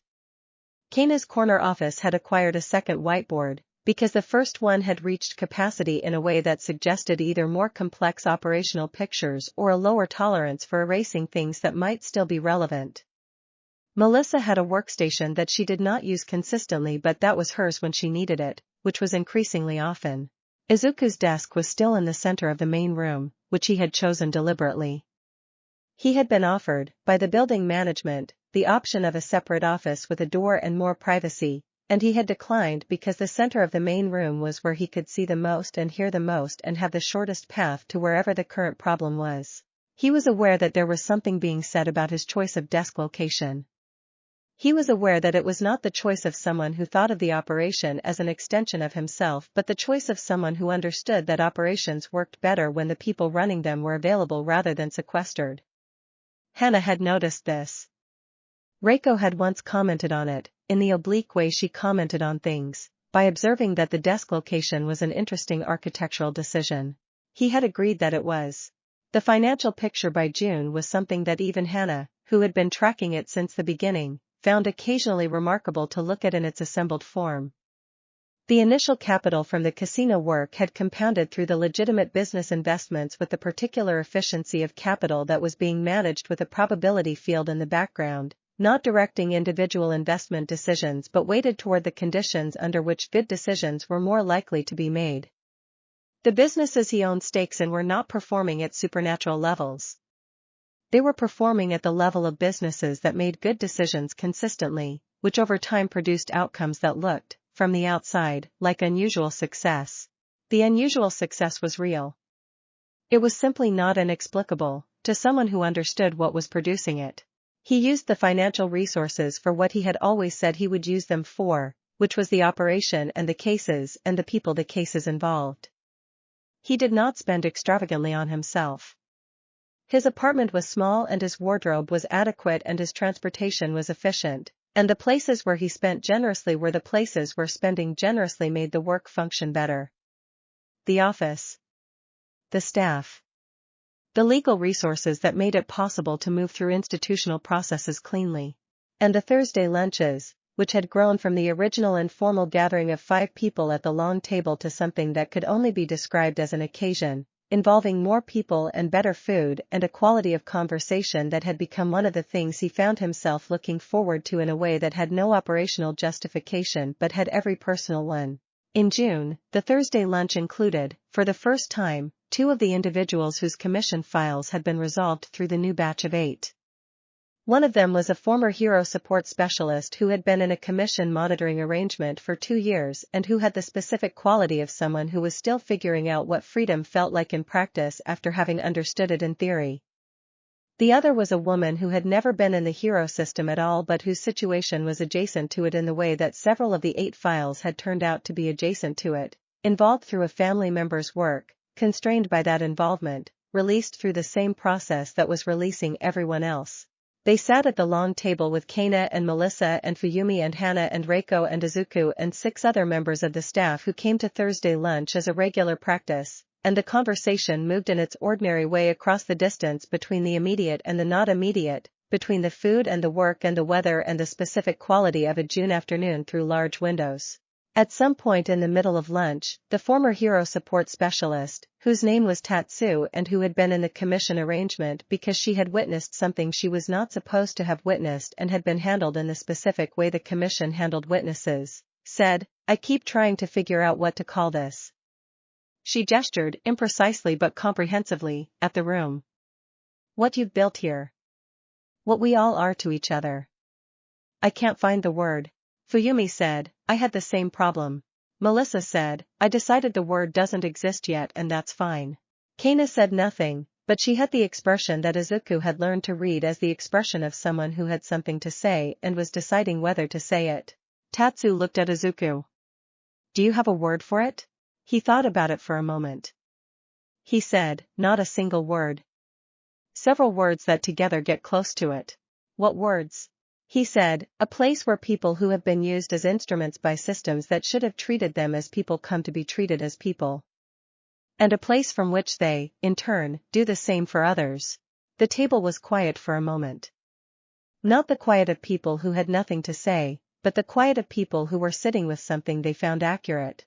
Kana said, eventually, "That's not a word. That's a description." "Yes," he said. "I think it requires one." She almost smiled. He had learned, in 8 months, to recognize the almost smile the way you learn to recognize the features of something that appeared rarely and mattered when it did. The second half of the lunch was louder than the first. It had the quality of an occasion that had stopped being about a specific purpose and had become something that was its own justification, the way certain afternoons became, through the specific combination of people and light and the residue of work that had meant something. Outside the windows of the 16th floor, June was doing what June did in Tokyo, moving toward the heat that would arrive properly in July with the particular preparatory quality of a season that was not yet what it would be. The street below had the motion of a city in the middle of a Tuesday afternoon that had become, for 22 people on the 16th floor of a building in Shibuya, the particular Tuesday afternoon that they would remember, later, as the one where something that had been building for 3 years completed the shape it had been building toward. It was not finished. He knew it was not finished. There were cases ongoing and cases not yet begun and relationships within the operation and outside it that were still developing into what they would become. The Commission's 8 files were not yet fully resolved. The operational work that Kana managed had 3 active threads and 2 developing ones. Hana's intelligence picture was, as it always was, the picture of a world that was more complex than any given description of it could capture. He was not interested in finished. He was interested in the work in front of him and the people in the room with him and the quality of the June afternoon through the large windows, and in the ongoing mathematical conversation between his Quirk and the vast complex landscape of what was possible, which was a conversation he intended to continue for a very long time. He picked up his chopsticks. The afternoon continued. Chapter 22, What Probability Means. There was a question that people who learned about his quirk sometimes asked, once they understood it well enough to ask questions that were more than surface observations about luck. The question was, did he know what was going to happen? Did the ability to weight probability towards certain outcomes mean that he could see the outcomes, or simply that he could push toward them? The answer was the latter, and he had thought carefully about why this distinction mattered. He could not see the future. He could not read the probability tree the way you read a map, with the destinations already labeled. What he could do was sense the distribution of what was possible from a given moment, the aggregate weight of all the branching paths extending from the present, and push the distribution in directions he chose. He felt the shape of it rather than saw its content. He knew that certain kinds of outcomes were clustered in one direction and other kinds were clustered in another, but the specific content of any given outcome remained the product of the moment's actual unfolding. This meant he was always working with uncertainty, even with the field active. He was making the favorable more likely, not the favorable certain. The difference was significant and he had learned to live in it, to operate with confidence in the direction of his choices while maintaining the genuine epistemic humility of someone who understood that the universe was not obligated to cooperate with his preferences. He had learned this lesson most concretely in the spring, in the month when the Commission's 8 new files were being processed simultaneously with the Fuyumi operation's final stages and 3 other parallel threads that Hana was managing. The convergence of pressures on that month had produced, at one point, a situation where the field was being asked to do more than it had previously been asked to do simultaneously, and the consequence had not been failure but a kind of distributed inefficiency, a slight loosening of the precision that normally characterized the outcomes. Not everything had gone the way it was meant to go. One of the new commission files had encountered an administrative complication that Reiko had not anticipated and that had added 3 weeks to the resolution timeline. The Osaka operational thread had experienced a 48-hour period where 2 of the business owners who had been on the edge of making contact with the organized crime division had, instead, pulled back, and the network had needed to do additional work to reopen the space. He had noted these as data. Not failures, but data. The field had limits and the limits were relevant to the design of his operations. He had been building with a model of those limits that was based on the initial years of relatively focused work, and the spring had given him information that revised the model. He incorporated the revision and designed accordingly going forward. This was, he sometimes thought, the most useful lesson his Quirk had taught him, not about probability but about himself. The ability to manipulate outcomes had the potential to produce a person who expected everything to work, who became brittle when things did not work, who allowed the field's general reliability to become a substitute for the genuine intellectual work of understanding why things were going the right way and what would happen if they didn't. He had been careful not to become that person. The notebooks he had kept since childhood had not stopped when his ability became useful. They had continued, now filled not just with observations of the world but with observations of his own operation and his own decisions, the kind of self-accounting that was not self-criticism but simply the practice of a person who understood that the most important probability distribution he needed to maintain was the one that weighted his own judgment toward accuracy. It was a Tuesday morning in July when Kana came into the main room and sat down across from his desk and said, "I want to talk about what's next." He looked up from what he was working on. She had the expression she wore for conversations she had prepared for. Not formal. Focused in the way she was focused when she had thought something through and arrived at a position she intended to hold. "Tell me," he said. She said, "The Commission's 8 files are going to be completed in 2 months. The Fuyumi situation is closed. The Hasaikai is closed. The 3 remaining loose threads in Hana's operational picture are procedural rather than substantive. We're moving into a period where the reactive work is going to decrease and the question of what we're building proactively becomes more central." He agreed with this assessment. "The people in this office," she said, "have skills that are being used for specific cases. The skills are more general than the cases. I want to know if you've thought about how to use them more generally." He had been thinking about this. He told her so, and then he told her what he had been thinking, which was organized around a specific observation. The cases he had been addressing were symptoms of a structural condition rather than isolated events. The Commission's use of leverage, the Yakuza's predatory practices, the commercial arrangements that trapped people in professional structures they had not chosen freely, these were not separate phenomena. They were expressions of the same underlying condition, which was the systematic use of information and power asymmetry by organizations that had accumulated enough of both to make the asymmetry self-maintaining. He had been addressing symptoms. He was beginning to think about how to address the condition. He told her what that might look like. Not in full detail, because the full detail was not yet developed, but in the shape of it, an operation that moved from reactive case management to proactive identification of the conditions that produced cases, that used the intelligence infrastructure they had built not just to respond to documented situations but to find the situations before they became fully established, to intervene earlier in the process of an arrangement's formation when the intervention cost was lower and the benefit was higher. She listened with the completeness she brought to things she was going to take seriously. When he finished, she said, "That's a different scale." "Yes," he said. "You're going to need more than 22 staff members." "Probably. You're going to need to make decisions about what you don't do as well as what you do. You can't cover everything. The field can do a lot, but it can't make an organization with unlimited scope function. Also yes, he said. The scope decisions are the hardest part. She was quiet for a moment. Then she said, I want to work on the operational design. The proactive identification piece. That's what I'm good at, and the reactive work is becoming insufficient for what I'm capable of. He looked at her. She said things like this without apology and without ego, as statements of accurate self-assessment, and he had come to find this quality one of the most dependably useful things about working with her. He said, I was hoping you'd say that. She almost smiled again. He was not keeping count, but if he had been keeping count this would have been notable.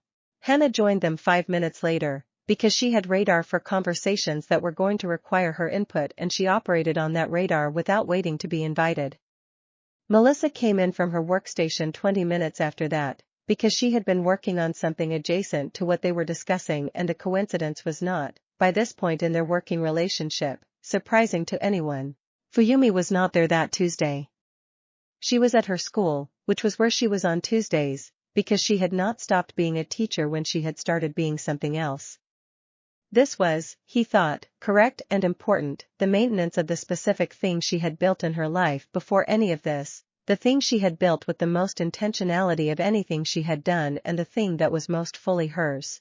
He would tell her what had been discussed when Thursday came. She would have thoughts. She always had thoughts, and they were always worth having.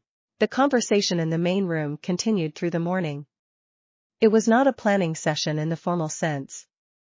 It was the kind of conversation that happened when people who had been working together long enough to trust each other's thinking encountered a question big enough to require all of them, and they moved through it with the particular momentum of people who were interested in where the conversation was going rather than in defending positions they had arrived with.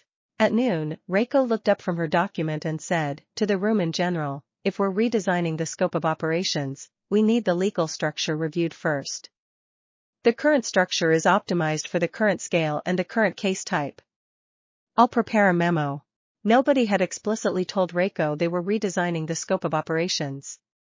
She had inferred it from the ambient conversation, which she did with the regularity of someone who processed all available information whether or not she was the intended audience. He said, that would be helpful. Thank you. She returned to her document. Outside, Tokyo moved through its July Tuesday in the particular way of a city in summer, with more people visible on the streets and more motion in the air and the sense of a season that had fully arrived rather than approaching. The heat was real and the light was strong, and the 16th floor was air-conditioned to a temperature that Kana had specified, in her first week, as the temperature at which she thought most clearly. Nobody had argued with this specification. He worked through the afternoon with the ambient awareness of the room around him, the particular sound and temperature and quality of attention of 22 people doing work that was genuinely theirs, that they had chosen and were choosing again every day, and with the probability field doing what it always did in spaces where good work was happening, settling into something that felt less like active direction and more like natural alignment, the universe inclining, slightly but consistently, toward the outcomes of people who were paying the right kind of attention. This was, he thought, the most accurate description of what he was building. Not an empire. Not a machine. A space where the right kind of attention was possible and where the outcomes of that attention were taken seriously and built into what came next. The UA rejection letter had called his quirk analogous to systematic advantage in games of chance. He thought about that phrase sometimes, still, not with bitterness but with the detached interest of someone examining an error that had turned out to be instructive. Games of chance were governed by randomness. What he dealt in was not randomness but the opposite of randomness, the patient systematic identification of what was possible and the consistent, careful movement of what was possible toward what was good. That was not a game. That was a practice. And it was one he intended to continue, in this room and through these people and with the ongoing mathematical conversation that was the deepest and truest thing about him, for as long as there were problems worth solving and people worth solving them with. He looked at the work in front of him. He returned to it. The afternoon continued, and the afternoon was enough. Act 4, The Weight of a Kingdom. Chapter 23, The Memo Reiko prepared. The memo was 41 pages long. This was not unusual for Reiko. She had once prepared a 23-page memo about the optimal filing taxonomy for case documents, a document that had been read in its entirety by Izuku and Hana and by no one else, and that had nonetheless produced a filing system so comprehensively organized that the entire office had adopted it within 2 weeks without anyone needing to be told to. Reiko's memos had the quality of arguments that were already won before anyone began arguing, because the work of anticipating objections and accounting for them had been done in the document itself rather than in the conversation after. The 41-page memo about the legal structure of the operation arrived on a Tuesday morning in August, placed on Izuku's desk by Reiko without comment, in the manner of someone delivering a thing that spoke adequately for itself. He read it that evening in his apartment, at the kitchen table with the particular quality of summer night coming through the open window, the heat still resident in the city after dark in the specific way that Tokyo summer heat was resident. The memo was organized into 6 sections. The first section described the current legal structure in precise detail, the holding companies and their relationships to each other and to his personal financial position, the operational entities that provided the staffing and administrative infrastructure, the specific instruments through which the commission relationship was maintained, and the several relationships with investigative bodies were formalized without being contractual in ways that would create liability. The second section described what the current structure was optimized for, which was the current scale and the current case type, meaning individual commission arrangement cases and specific criminal organization disruptions, both of which had the character of defined projects with identifiable endpoints. The current structure was, Reiko noted with the precision she applied to everything, excellent for what it had been built to do. The third section described what the current structure was not optimized for, which was the proactive identification work that Kana had proposed in July and which Izuku had been developing in outline since. Proactive work had a different liability profile, a different information management requirement, and a different relationship to the regulatory environment, because it involved taking initiative in situations that had not yet produced the kind of documented harm that made intervention clearly defensible. The fourth section was the section he read 3 times. It described, with the same dry precision as everything Reiko wrote, a specific legal vulnerability in the operation's current structure that he had not previously identified. The vulnerability concerned the manner in which the operation's financial flows intersected with certain provisions of the financial services regulations that had been revised 18 months ago, a revision that had introduced new reporting requirements for entities of a certain size that operated in certain categories of information services. The operation had grown, without anyone making a deliberate decision to grow it, past the threshold at which those requirements applied. He was not doing anything that violated the reporting requirements. He was simply not complying with them, because no one had identified that they applied. This was the kind of thing that regulatory bodies did not pursue aggressively when they had no reason to look. It was the kind of thing that became a significant problem if someone ever gave a regulatory body a reason to look. He set the memo down and looked at the window for a moment. The vulnerability was real. It was also, he recognized, the kind of thing that Reiko had found not because she had been looking for it specifically but because she read everything she encountered with the attention of someone who connected everything she read to everything else she knew, and somewhere in 41 pages of careful legal analysis the connection had surfaced and she had written it down. He finished the memo. The fifth section proposed a restructuring that addressed the vulnerability while supporting the proactive expansion. The sixth section provided a timeline and a list of the specific legal professionals whose expertise would be required to execute the restructuring correctly. He left a note on Reiko's desk the following morning. It said, "Excellent work, please begin the process described in Section 6 at your discretion." She found the note when she arrived at 8:15. She read it. She put it in the specific drawer where she kept things she had been told to do and had not yet done. She made her tea. By 10 in the morning she was on the phone with the first of the 3 legal professionals named in Section 6. The restructuring would take 4 months. He knew, from the way she had described the timeline, that 4 months meant 4 months and not 3.5 or 5, because Reiko's timelines had the property of being accurate rather than optimistic or conservative. He built the 4 months into his planning and moved the proactive expansion work to a track that ran parallel rather than preceding the restructuring. He did not tell Kana about the memo immediately. He told her about the restructuring, briefly, when she came in on Thursday, and she asked one question, which was whether it would affect the operational timeline they had been developing. He said it would not affect the timeline but would affect the order of certain steps. She accepted this and returned to the operational design work she had been doing since July, which she was doing with the specific thoroughness of someone who had been given a problem large enough to be worth being thorough about. What she was designing was not a single operation but an operational methodology, a systematic approach to identifying situations that had the structural characteristics of the commission arrangements before those arrangements were fully established. The structural characteristics were, in the abstract, identifiable, information asymmetry between a powerful party and a less powerful one, financial dependency that limited the less powerful party's practical options, and the specific absence of any accessible mechanism for the less powerful party to seek external recourse. These characteristics appeared, in various combinations and various degrees, across a range of situations that extended considerably beyond the Commission's specific practices.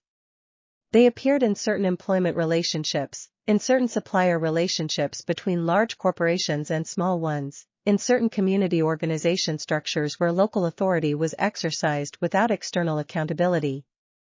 They appeared, sometimes, in family situations, though those cases required particular care because the mechanisms available in institutional situations were not always available in family contexts. He and Kana had spent several evenings in the corner office, after the rest of the office had gone home, working through the parameters of the methodology. The evening work had the quality he associated with the best of his thinking, which happened in spaces that were quiet enough to hear the connections between things rather than only the things themselves. On one of those evenings, she had said, "We're going to need people who can move in more environments than we currently can." He had agreed. That means expanding the network in specific directions rather than generally. People with specific competencies in specific sectors. He had agreed again. She had looked at him with the assessing quality she turned on things she was deciding about. "You've already been thinking about who?" "Some of them," he said. "Tell me." He told her.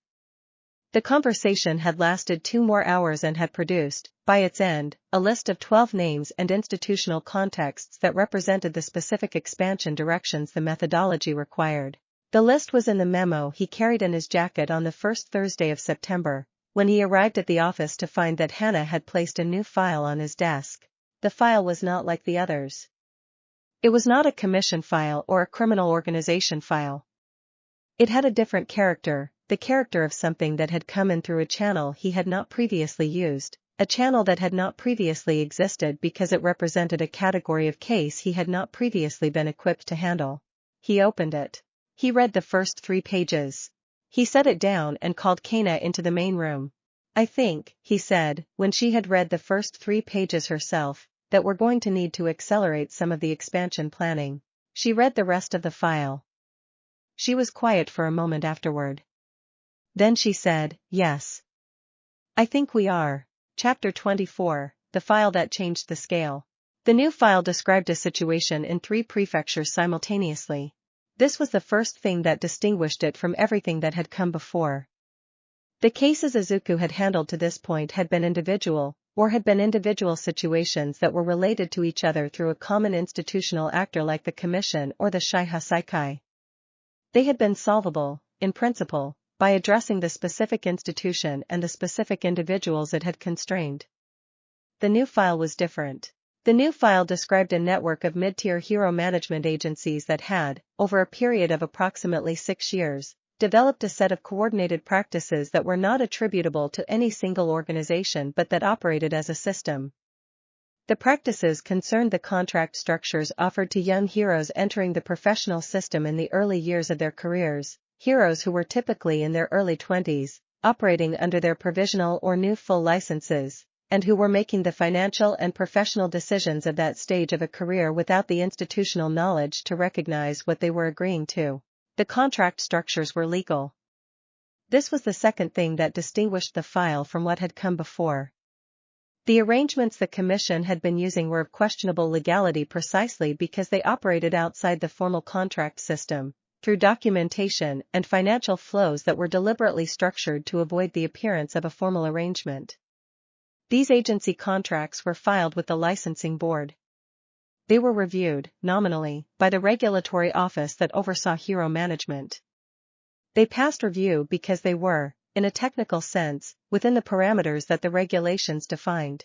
They were also, in a practical sense, arrangements that took from young heroes a percentage of their autonomy and their financial return that was substantially higher than the regulatory parameters were designed to permit, through a series of nested clauses and definitional specifications that operated as a hidden mechanism within the visible contract structure.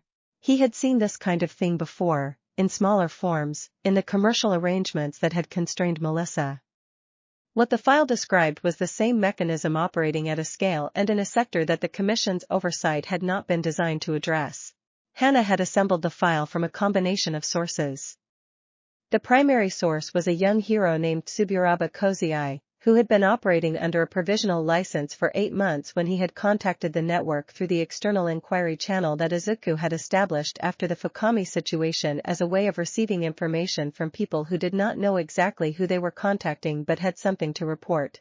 Tsuburaba had described his own situation with the specific clarity of someone who had recently understood something they had not previously been able to name.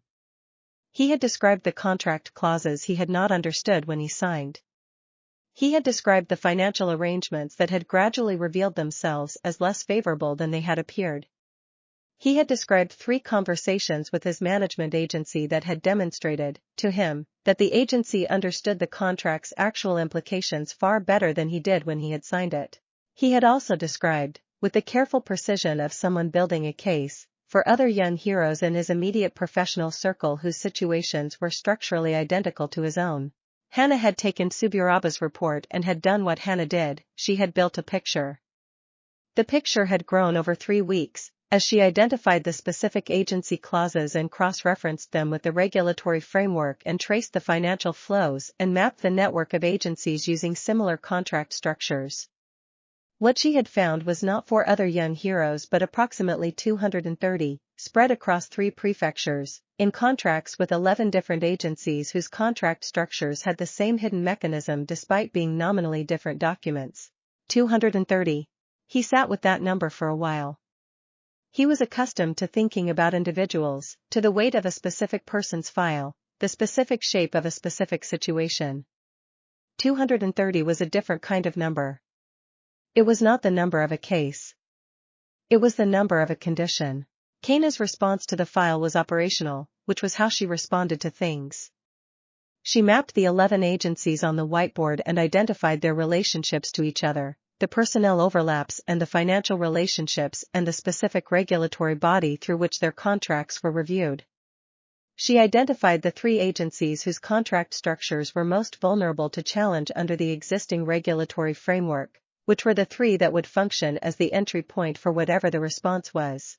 She also identified, without being asked, the specific risk that this case introduced that the previous cases had not. The previous cases had involved either criminal organizations, which had no legitimate institutional defense, or commission arrangements, which had been addressed through an institution that had agreed to address them. This case involved licensed agencies operating under contracts that had been reviewed and approved. Any challenge to those contracts would be a challenge to the regulatory framework that had approved them, which meant the challenge would have the character of regulatory action rather than case action. He needed to be inside the regulatory system to address this, not outside it. He called Reiko into the main room that afternoon. She brought her tea. She listened to the summary of the file and asked 4 questions that were, as her questions always were, the precise questions that identified the dimensions of the problem she considered most relevant. Then she was quiet for a moment, looking at nothing with the expression of someone doing internal computation. She said, "The regulatory office that reviews these contracts has a formal complaints process. It has not been meaningfully used in 11 years because the process requires the complainant to have sufficient legal standing and documentation to move the complaint past the initial screening stage, and the agencies have historically been able to prevent that from happening by contesting standing at the initial stage." "Can we get past the initial stage?" Izuku asked. "With the documentation Hana has assembled, yes. Easily." She paused. "The question is whether winning the initial stage is worth more or less than the signal it sends to the agencies." He thought about this. If we file a complaint and win the initial stage, the agencies know they're under regulatory scrutiny. They will immediately begin the process of revising the contract structures in ways that make the specific challenged clauses less visible, Reiko said. Which addresses this iteration of the problem but not the underlying practice. He looked at Kana. She was looking at the whiteboard. She said, without turning around, you need to address enough of the mechanisms simultaneously that revision isn't a viable response. If you file on 3 agencies at once, from 3 different complainants, on coordinated grounds, the agencies can't revise fast enough to outrun the complaints. How many of the 230 are willing to be formal complainants? He asked Hannah.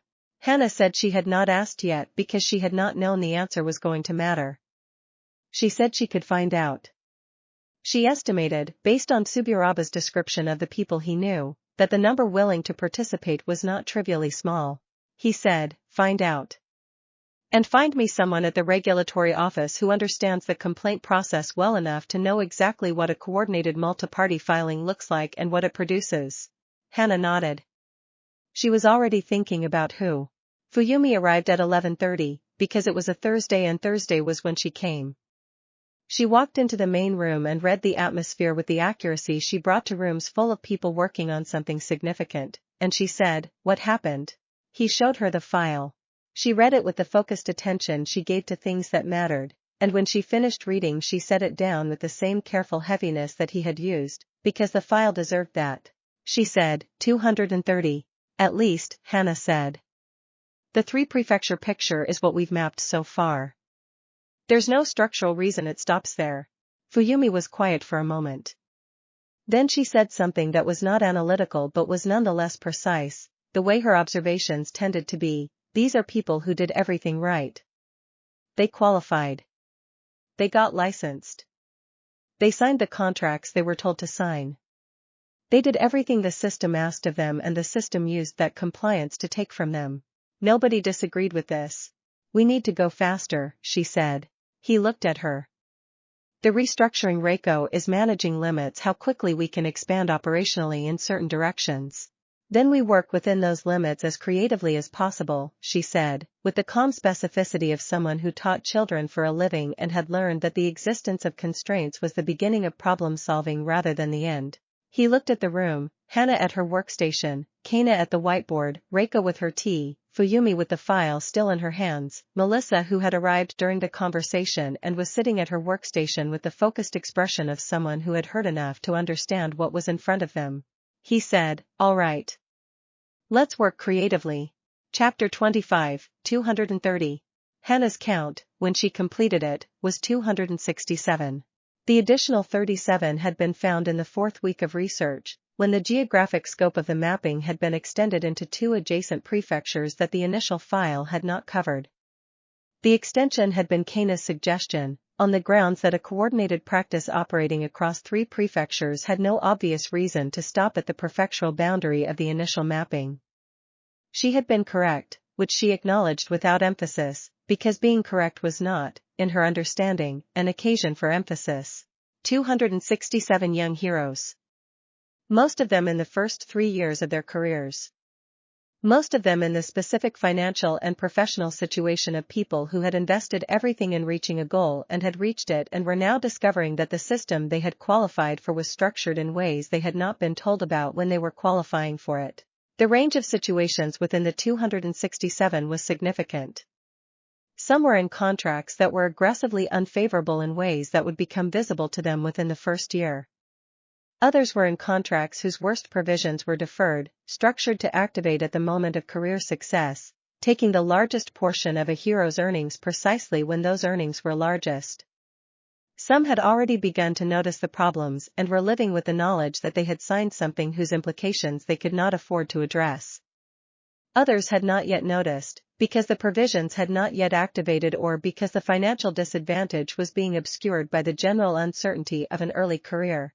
Izuku read the extended file over 2 days.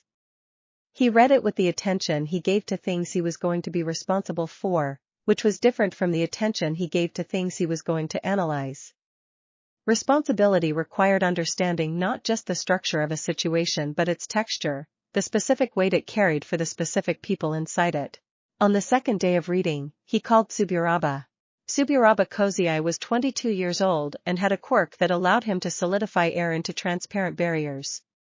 He was, based on everything Hana had assembled about him, a young man of genuine ability and genuine commitment who had done the work required to get where he was and was now inside a system that he had discovered, over 8 months of professional experience, was not the system he had understood himself to be entering. He answered the call on the third ring. His voice had the quality of someone who had been waiting for something without being certain what he was waiting for. Izuku introduced himself. He explained, briefly and clearly, who he was and what his operation did and how the file had reached him. He told Tsuburaba what the extended research had found, not all of it at once but enough to establish that the situation he had described was not an isolated experience. He said, "You described 5 people you knew." "We found 267. A long silence. Then Tsuburaba said, "That's not a contract problem. That's a system." "Yes," Izuku said. "That's what it is." Another silence. Longer. He waited in it. Tsuburaba said, "What do you need from me?" He told him. Not everything at once, because everything at once was overwhelming and the question of how to approach someone who was already carrying a significant load was one that Fuyumi had thought about carefully and discussed with him in the context of the case management work. You established what you needed and you explained why it mattered and you gave the person space to decide whether they could carry it. You did not assume that willingness was the same as capacity, and you did not perform certainty about outcomes you could not guarantee. What he told Tsuburaba he needed was his formal participation in a regulatory complaint, his willingness to have his specific situation documented and filed, and his assistance in reaching others in his professional circle who might be willing to do the same. He told Tsuburaba that the complaint process would take time and that the outcome was not certain, though the regulatory standing was strong. He told him that being a named complainant would be visible to his management agency and would probably affect the professional relationship in the short term. He told him all of this because Tsuburaba deserved to make an informed decision. Tsuburaba said he needed a day. He called back in 4 hours. He said yes. The process of building the complainant group took 6 weeks. It was not primarily Izuku's work or Kana's work or Hana's work. It was primarily Tsuburaba's work, and the work of the 5 people he had originally described, and the work of the people those 5 reached, and so on through the network of relationships that existed among young heroes in the early years of their careers, the professional friendships and the training relationships and the occasional mentor connections that were the social infrastructure of a sector whose formal infrastructure had turned out to be less reliable than it appeared. The network found complainants. It found them because the situation was real and the people in it knew other people in the same situation. And once the initial 5 had confirmed that they were participating and that the process was being supported by a competent operation that knew what it was doing, the confirmation spread through the network with the efficiency of information that people had been waiting for. They reached 109 formal complainants in 6 weeks. Not 267. 109, because some of the 267 were not yet ready to be formal complainants, for reasons that were each individual and each legitimate. And he had told Tsuburaba from the beginning that the goal was not to pressure anyone into participation but to make participation possible for those who chose it. 109 people willing to put their names on a formal regulatory complaint. Reiko reviewed each of the 109 situations. She did not review all of them personally, because 109 was beyond what one person could review with adequate attention. She had, by the 7th week of the process, brought in 2 additional legal professionals from the list in Section 6 of her original memo, and the 3 of them divided the review with the systematic thoroughness of people who understood that the complaint would be the strongest when every individual case within it was airtight. Kana coordinated the security aspects of the complainant group's situation, which was a dimension of the work that Izuku had asked her to think about early and carefully. 109 young heroes who had identified themselves as complainants against their management agencies needed to be confident that their operational safety was not compromised by their participation. This was not a hypothetical concern. Management agencies that operated with the sophistication the 11 agencies had demonstrated were not guaranteed to respond to regulatory pressure with entirely conventional means. She designed a monitoring framework. She was thorough about it. She explained it to Tsuburaba, who explained it to the group, and the group's response to the monitoring framework was, from what Tsuburaba reported, one of relief rather than alarm, because the relief was the relief of people who had been operating without that kind of structured support and found the existence of it meaningful. Melissa handled the communication strategy. This was, she said, when she and Izuku discussed it, the most complex communications work she had done since joining the operation, because the audience was not external but was the complainant group itself, and maintaining the group's cohesion and confidence during a process that would take months and would include setbacks required a different kind of communication than anything she had done in her career as a commercial hero. She did it the same way she did everything, with the specific attention to what her audience actually needed rather than what the standard approach would deliver. Fuyumi's role in the 6 weeks was the one she had invented. She was the person who called. Not every complainant, not systematically, but the ones that Tsuburaba or the 5 original participants flagged as being in a moment that needed what a call from her could provide. A young hero named Nakagame Tatami, 2 years into her career, who had read her contract for the first time after being told what to look for and had spent 3 days unable to figure out how to feel about it. A hero support specialist named Shishida Jiroda, who was not himself a complainant but whose hero partner was, and who needed someone to talk to about what it meant to be watching someone he knew navigate a regulatory process. She called these people the way she called the parents of students who were struggling, directly, with specific attention, without the performance of a role. She said what was true and she listened to what was said back, and she stayed on the call for as long as the call needed to last. After one of these calls, she came to find Izuku at his desk and said, "They're holding on. All of them are holding on. But the holding is real effort." "I know," he said. "We need this to go as fast as it can go without going too fast to go clean. Reiko is managing that," he said. "She will go exactly as fast as it can go cleanly." Fuyumi nodded. Then she said, "I want to meet Tsuburaba." "I'll arrange it," he said. They met the following week. He was not present for that meeting, because he had made the arrangement and the meeting did not need him in it. What he heard from both of them afterward was that it had lasted 3 hours and had covered the specific details of Tsuburaba's case and the broader shape of the complainant group's situation and several other things that neither of them described to him precisely but that had clearly produced a mutual understanding of the quality he had come to recognize as the product of Fuyumi's specific gift for meeting people where they were. Tsuburaba called him the evening after the meeting and said, "She's incredible." He said, "Yes.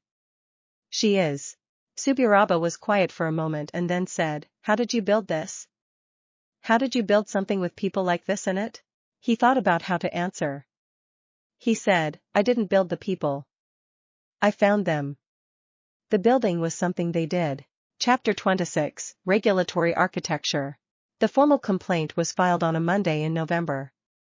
109 named complainants, 11 respondent agencies, a complaint document that was 314 pages long, not because Reiko believed in length for its own sake but because the argument required every page.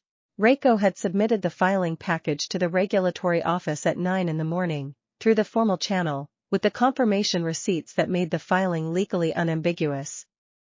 She had sent a copy to Izuku at 9:03, with a brief message that said the filing was complete and the initial screening stage was expected to produce a response within 15 business days. He had acknowledged the message and returned to the work in front of him, which was the ongoing development of the proactive expansion methodology with Kana, because the filing did not require his attention now that it existed. Reiko would manage the regulatory process with the same thoroughness she had managed everything else. His attention was needed where the work was still in formation. The response from the regulatory office arrived on day 11, which was faster than the 15-day expectation. The response was not a determination of the complaint's merits. It was a notification that the complaint had passed initial screening and had been assigned to a senior review examiner.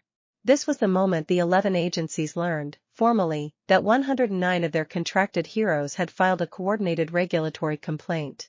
Kana's monitoring framework registered the initial response of the agencies within 48 hours. The response was, as she had anticipated, first legal and then communicative. The legal response was the retention of specialized regulatory defense firms, 3 of which were the same firm retained by 3 different agencies, which confirmed the coordination the file had suggested. The communicative response was contact with the complainants, individual contact, agency to hero, which was the conventional approach for an institution trying to manage a complaint at the individual level before it became a systemic determination. He had been prepared for this. Suburaba received a call from his agency's management director on day 14. The director was conciliatory, which was the correct tone for an agency that understood it was in a legally vulnerable position, and the substance of the conversation was an offer to discuss the specific contract provisions that Suburaba had raised concerns about.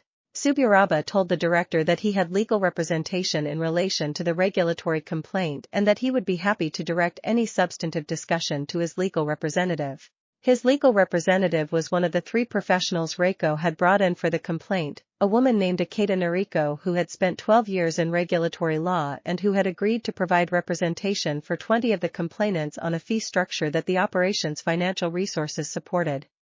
He had insisted on this before the filing was made. No complainant should be in a position where the cost of legal representation created a reason to settle individually rather than maintain the group. The pattern repeated across the complainant group. Agencies made contact. Complainants referred the contact to their legal representatives. Legal representatives responded according to the strategy that Reiko and Ikeda and the third legal professional had developed together, a strategy whose core was the maintenance of the group's integrity while the regulatory process ran its course. 3 complainants withdrew in the first week after the agency contact. He had expected some withdrawals. He had not expected 3 to feel like success, but Fuyumi told him, after speaking with each of the 3 individually, that they had made informed decisions under genuine pressure and had not been deceived or coerced into withdrawing, and that the 106 who remained had, if anything, reinforced their commitment after seeing their colleagues reach out to them in the days following. 106. The regulatory review process moved with the specific slowness of an institution that had not received a complaint of this scope in 11 years and was managing it carefully because it understood that it was being watched. Reiko tracked it through the administrative channels available to her and provided weekly updates that were precise about what had happened and appropriately uncertain about what was going to happen next. During the months of the regulatory process, the operation's other work continued. The Commission's 8 new files progressed through Reiko's administrative management, 4 of them reaching resolution before the end of the year. The proactive methodology that Kana was developing reached the point where it could be tested in a limited way, applied to 2 situations in the Tokyo metropolitan area that met the structural criteria she had defined. The results of the limited test were encouraging in the specific way that Kana found things encouraging, which was that they confirmed the methodology's validity without producing any dramatic surprises that would have required immediate revision. The Thursday lunches continued. They had grown from the original configuration to something that regularly included 12 to 15 people, because the operation had grown and the people in it had become part of the Thursday lunch in the organic way that things became part of patterns that worked. Tatsu, the former hero support specialist who had been one of the 8 new commission files, came most Thursdays. 2 members of Hana's analytical team had joined the lunch after being there for work purposes on enough Thursdays that the distinction between work and lunch had resolved in favor of lunch. Suburaba came once, in December, when he was in Shibuya for a meeting related to the complaint process. Fuyumi had told him about the Thursday lunch and he had come with the slightly uncertain quality of someone arriving at a gathering whose nature he understood only from a description. He had sat between Fuyumi and one of Hana's analysts and had, over the course of 2 hours, lost the uncertain quality and acquired something that looked more like the comfort of someone who had found a table where the conversation was worth having. He had not said much. He had listened, mostly, with the attentiveness of someone who was learning the shape of something by paying attention to how its parts related to each other. At the end, walking out with Fuyumi, he had said something that she told Izuku about afterward, because she thought he would want to know. He had said, "It feels like a place where people remember that the system is supposed to serve people and not the other way around." She had told Izuku this in the quiet of the office after most people had gone home, in the late December light that came through the windows with the particular quality of a city entering the last days of a year. He had been at his desk and she had sat down across from him and told him what Suburaba had said. He had thought about it for a moment. Then he had said, "Is that what it feels like to you?" She had considered the question with the seriousness she gave to questions she found genuinely interesting. It feels like a place where people do the work that the system is supposed to do but often doesn't. The system has the right idea in principle. Here the principle is actually implemented. He found this observation interesting in the specific way he found Fuyumi's observations interesting, which was that they articulated something he had been thinking but had not finished thinking, and their articulation advanced his own thinking to the next stage. That's the distinction that matters, he said. Not that the system is wrong in principle. That there's a gap between the principle and the implementation. The gap is what we operate in. She nodded. The gap is large. It's large enough for a kingdom, he said, and then was slightly surprised to have used that word, because he did not generally use that word, and she looked at him with a quality of attention that told him she had noticed he had used it. He did not take it back. It was, he supposed, accurate enough. Chapter 27, Kana's Design. The proactive methodology had a name by January. Kana had resisted naming it for months, on the grounds that names created conceptual rigidity before a concept was fully developed, but by January the concept was sufficiently developed that the rigidity would be a feature rather than a defect. She named it the Structural Assessment Protocol, which was not a beautiful name but was an accurate one, and she wrote it on the whiteboard in her corner office in letters that were larger than she usually used, which was the equivalent, from Kana, of ceremony. The protocol operated in 3 phases. The first phase was identification, the systematic scanning of information sources for situations that met the structural criteria she had defined, information asymmetry, financial dependency, and the absence of accessible recourse mechanisms. The identification work was done by a team of 4 analysts that Hannah had organized specifically for the purpose, people with backgrounds in financial analysis and social research and 1 person with a background in labor law who had a particular sensitivity to the patterns Kana had described. The second phase was assessment, the detailed examination of identified situations to determine the specific character of the constraints involved, the specific people affected, and the specific intervention mechanisms available. Assessment produced the file, the comprehensive document that established both the nature of the problem and the approach to addressing it. The third phase was intervention, which was not a single method but a menu of methods selected based on the assessment. Some situations were addressable through the regulatory complaint process that the hero contract case had demonstrated. Some were addressable through the financial pressure methodology developed in the Hoseikai work. Some required the commission engagement model. Some were addressable through information provision alone, giving people who had been operating without accurate information the accurate information they needed to make different decisions. The protocol had been tested on 2 cases in December. Both were in Tokyo. Both had produced clean results within the assessment phase, meaning the identification had been accurate and the assessment had correctly characterized the intervention that was needed. One had proceeded to the intervention phase and the intervention had been initiated.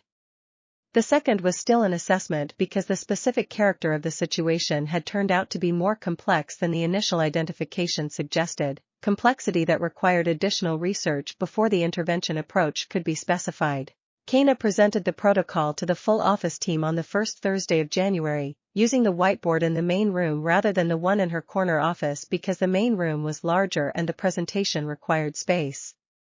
She was not a natural presenter in the way that people who had been trained to present were natural, smooth and calibrated for audience engagement. She was a natural presenter in the way that people who understood something thoroughly and described it precisely were natural, the kind of presentation that was compelling not because of its performance but because of its content. The team listened with the specific quality of attention that people gave to things they could see the practical application of. Questions were asked that were genuine rather than procedural. The questions of people who were thinking about how to do this work rather than how to evaluate it. Melissa asked about the communication dimension of the identification phase. In the hero contract case, the network's first point of contact had been an individual who reached out from inside the affected population. Was the protocol dependent on that kind of initial contact, or could identification operate without it? Kana said the protocol was designed to operate without it, through the active scanning methodology the 4-person team would employ. But initial contacts of the Tsuburaba type were, when they occurred, significant accelerators of the assessment phase because they provided the internal view of the situation that active scanning could approximate but not fully replicate. Fuyumi asked about the case management dimension. The hero contract case had produced 109 people who had needed varying degrees of support throughout the regulatory process. If the protocol was operating across multiple cases simultaneously, the case management requirement would scale accordingly. Was the current case management capacity adequate for that scaling? This was the question he had been waiting for someone to ask, because it was the question he had been thinking about and had not yet answered. He said, not in its current form. Expanding the case management capacity is the thing I'm thinking about most carefully right now. Fuyumi looked at him. What options are you considering? He said he was considering two things. The first was bringing additional people into the case management function with a specific background that made the function work, people who had professional experience with supporting people through institutional processes, people whose ability to be present with someone in a difficult situation was a developed competence rather than a natural quality that happened to be sufficient. The second was something he had been thinking about more slowly, because it was larger and more complex and he wanted to be certain about it before he moved toward it. He was thinking about whether the operation needed a more explicit structure for the relationship between the people it had helped and the work it was doing going forward. Not a formalization of gratitude, which would be both unnecessary and slightly wrong in tone. Something more like a network of experience that could be made available to people in situations similar to those the network's members had been through. Tatsu, from the end of the table, said, that already exists. Informally. The people who've been through this talk to each other. They talk to people who are going through it. He looked at her. I know. I've been watching it happen. The question is whether giving it a more deliberate structure would make it more useful or would damage the quality that makes it work. Fuyumi said, the quality that makes it work is that it's real. That the people doing it are doing it because they choose to and because they genuinely understand the experience they're supporting. Formalizing it doesn't have to damage that if the formalization is the right kind. What's the right kind? He asked. She thought about it. The kind that provides resources and coordination without prescribing the form of the interaction. Support without script. Kana said, from the whiteboard, that's a design problem. I can work on it. He looked at her. She had her back half turned to the room, looking at something she had written on the whiteboard that was separate from the protocol presentation. He recognized this as the posture she adopted when she had found an extension of a problem she considered worth pursuing. He said, please. The meeting continued for another hour. It ended not with a formal conclusion but with the gradual dispersal of a group of people who had each acquired something to think about and were beginning to think about it, which was the best possible ending for that kind of meeting. He remained at his desk after most people had left, in the quiet of the early Thursday evening, looking at the whiteboard where Kana had written the protocol's 3 phases in letters larger than she usually used. The structural assessment protocol. He was not building a case operation anymore. He had been building one, for years, and it had done everything he had designed it to do. What he was building now was different, a systematic approach to a systematic problem, and the scale of it was different from anything he had previously designed. He thought about the probability field, about its properties and its limits, about the model he had revised in the spring. The field could not make an organization with unlimited scope function. Kana had said this and she was right. But the field could make an organization with the right scope and the right design function with extraordinary consistency, could weight the distribution of outcomes toward the favorable at every stage of work that was itself well designed. The design was coming together. He looked at the 3 phases written on the whiteboard. He was, he thought, finally building something that deserved the word he had used with Fuyumi by accident in December. He was building a kingdom. Not the kind with walls or flags or anyone who owed him anything. The kind that existed in the gap between what institutions were supposed to do and what they actually did, that operated in the space where the principle and the implementation had failed to connect.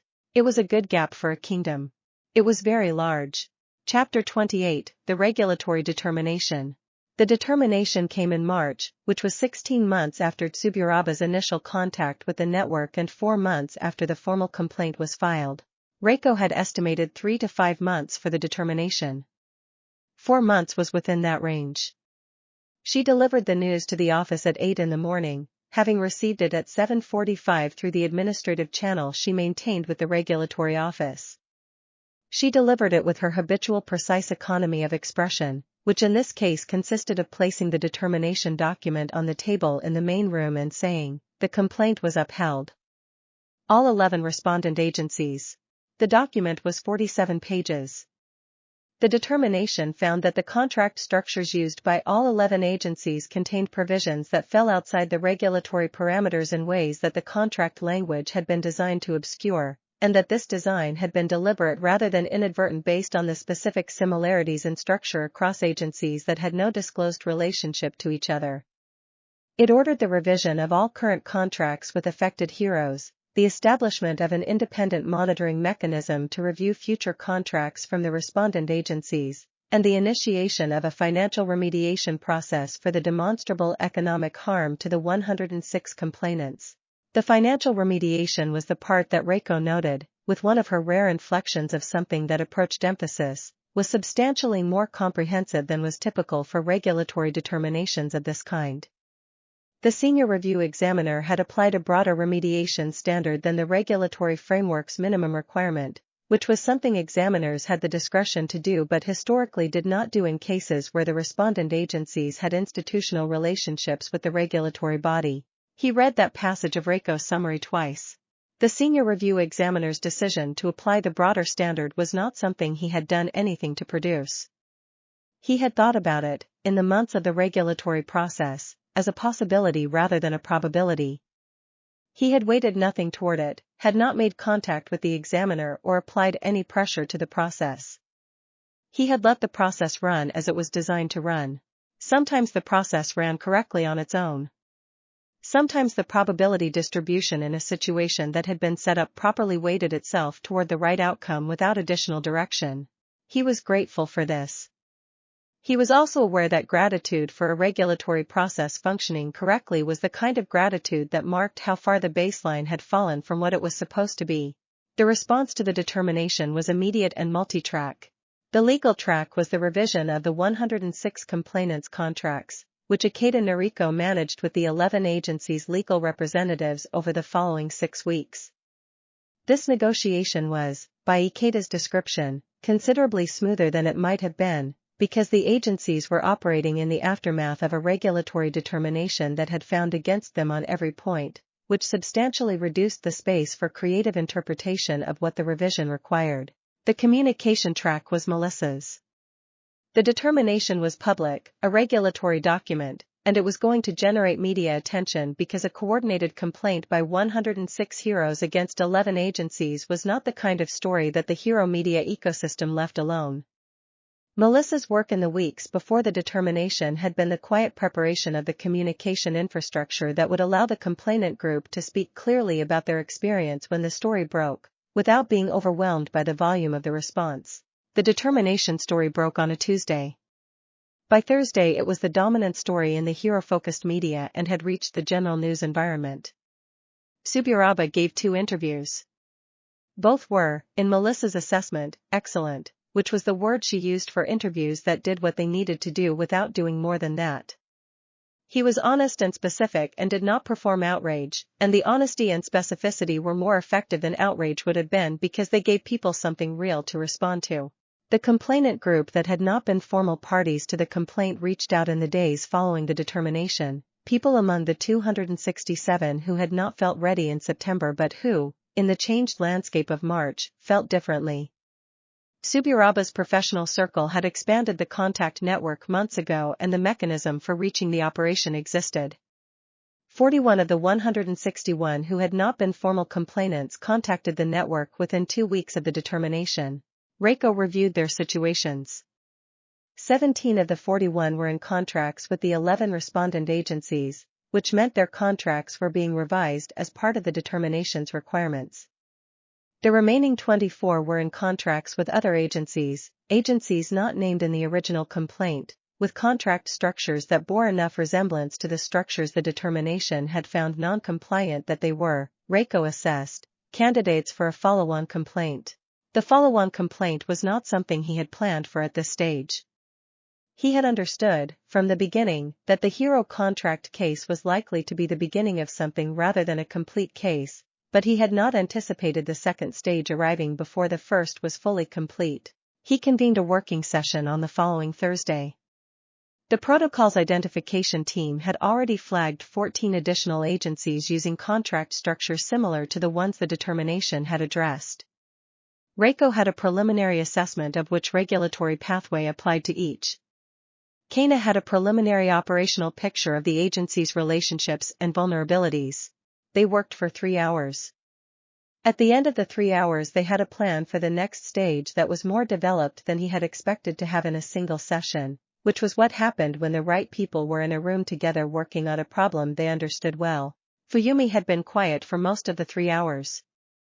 At the end, when the substantive planning was done and the room was beginning to disperse, she said, 106 people have better contracts today than they had yesterday. The room settled back into stillness. She was not making an argument. She was marking an event that deserved to be marked before they moved on to the next thing. He said, yes. And 41 more are beginning a process that is going to get them there. Yes. She looked at the plan on the whiteboard. The system worked. It worked because it was made to work. It required someone to make it work, and the mechanism for that is fragile. It requires the specific resources and attention that we have, but within those limits the system responded correctly. He understood what she was doing. She was establishing, clearly and for everyone in the room, the distinction between what they had done and what should have existed without them. The distinction mattered. It was the reason the work was not finished and was not going to be finished by a single successful complaint. The follow-on complaint, she said, is not optional. No, he agreed. It's not. Good, she said. She stood up and gathered her materials and looked at him with the directness she brought to things she considered important. Let's go to work. They went to work. Chapter 29, The Pampering Problem. It began, as many things did, on a Thursday. Specifically, it began on a Thursday in April when Melissa arrived with pastry from a new bakery 3 streets further than the previous new bakery, this one specializing in French-Japanese fusion that she described as emotionally ambitious, and Kana had looked at the pastry with the expression of someone preparing a critique and then eaten 2 pieces without offering the critique, which was as clear an endorsement as Kana provided. The afternoon was one of those afternoons in the Shibuya office that had become, over the course of a year and a half of Thursdays, their own category of experience. The work was present but not urgent. The room had the quality of people who had been working hard on things that mattered and were allowing themselves, for a few hours, to exist in the space between the working and the next working. Tatsu had come. Suburaba had come again, which had become a semi-regular occurrence since March, and he had brought a colleague named Shishida who Fuyumi had spoken with before but who had not yet come to the office. The room had 15 people in it, and the quality of the room with 15 people in it on a Thursday afternoon in April was specific and very good. What began was not dramatic. It was the kind of thing that began without announcement and was only visible as a beginning when you looked at it from further away. Kana had been tracking something for 3 weeks without saying anything about it. He knew she had been tracking something because she had the quality she had when she was observing rather than acting, the slightly more internal quality of her attention when she was accumulating information rather than deploying it. He had not asked, because she would say when she was ready, and pressing Kana toward a conclusion she had not reached was counterproductive. On this particular Thursday afternoon, she said it. She said it to Fuyumi first, which was interesting. He was close enough to hear but not part of the conversation, which he understood was probably deliberate. She said, he doesn't eat unless someone puts food in front of him. Fuyumi looked at her. Then she looked at Izuku, who was at his desk working on the protocol's second stage planning. Then she looked back at Kana. He eats at lunch, Fuyumi said. Because food appears at lunch. When food doesn't appear, he works through what would otherwise be a meal and then works through the next meal because the first one didn't happen. Kana's tone was the tone she used for operational assessments, matter-of-fact and precise. I've been observing for 3 weeks. The pattern is consistent. Fuyumi was quiet for a moment. Then she said, you've been observing him for 3 weeks. I observe everything, Kana said, which was accurate. He is a specific component of what I observe. He was aware of this conversation. He continued working, because the probability field occasionally made awareness of conversations it was useful for him to hear in natural circumstance, and interrupting this one would have been the wrong thing. Melissa, who had been at her workstation 3 meters away and had clearly heard everything, turned in her chair. She said, he also doesn't sleep at a consistent time. Kana looked at her. You've noticed this. His message timestamps are instructive, Melissa said. I've been receiving operational communications at 2 in the morning fairly regularly. Not emergencies. Just work he was doing at 2 in the morning because he was still awake at 2 in the morning. Kana nodded. This was the nod of someone receiving confirmation of something they had already suspected. And, Melissa continued, he owns one coat and it is not adequate for the current weather. Fuyumi looked at him again. He was wearing the coat in question, which was hanging on the rack near his desk and which was, in point of fact, more appropriate for October than April in the specific way that April could still be cold in Tokyo. He set down what he was working on. He said, I'm aware of this conversation. 3 faces turned toward him with 3 different expressions. Kana's was the expression of someone who had expected to be overheard and had said what she said anyway. Melissa's had a quality that was adjacent to amusement but was warmer than amusement. Fuyumi's was thoughtful in the specific way she was thoughtful when she was deciding what to do with information she considered important. He said, I eat when I'm hungry. Kana said, that statement relies on an accurate self-assessment of hunger, which requires a baseline level of attention to your own physical state that you do not consistently maintain. This was, he considered, a fair point. Melissa said, the code is a separate issue that doesn't require self-assessment. It's empirically insufficient. I've had the coat for 2 years, he said. That's also relevant data, she said. Fuyumi said, with the direct quality she brought to things she had decided about, when did you last take a day that wasn't for the work? He thought about it. The thinking took longer than it should have. She said, that's the answer. He looked at the 3 of them. He looked at the room beyond them, at Hannah who had swiveled her chair slightly and was observing the conversation with the expression she wore when she was deciding whether to add something, at Tatsu and Tsuburaba and Shishida at the long table who had the social good grace to be looking at other things but were clearly not entirely elsewhere, at Reiko who was reading a document and appeared not to be paying attention but whose tea had stopped moving, which it did not do when she was genuinely focused on something else. He felt something happen in the room that was not operational but was real, the specific quality of a group of people who had decided, collectively and without discussion, that a thing mattered and were now making it their business.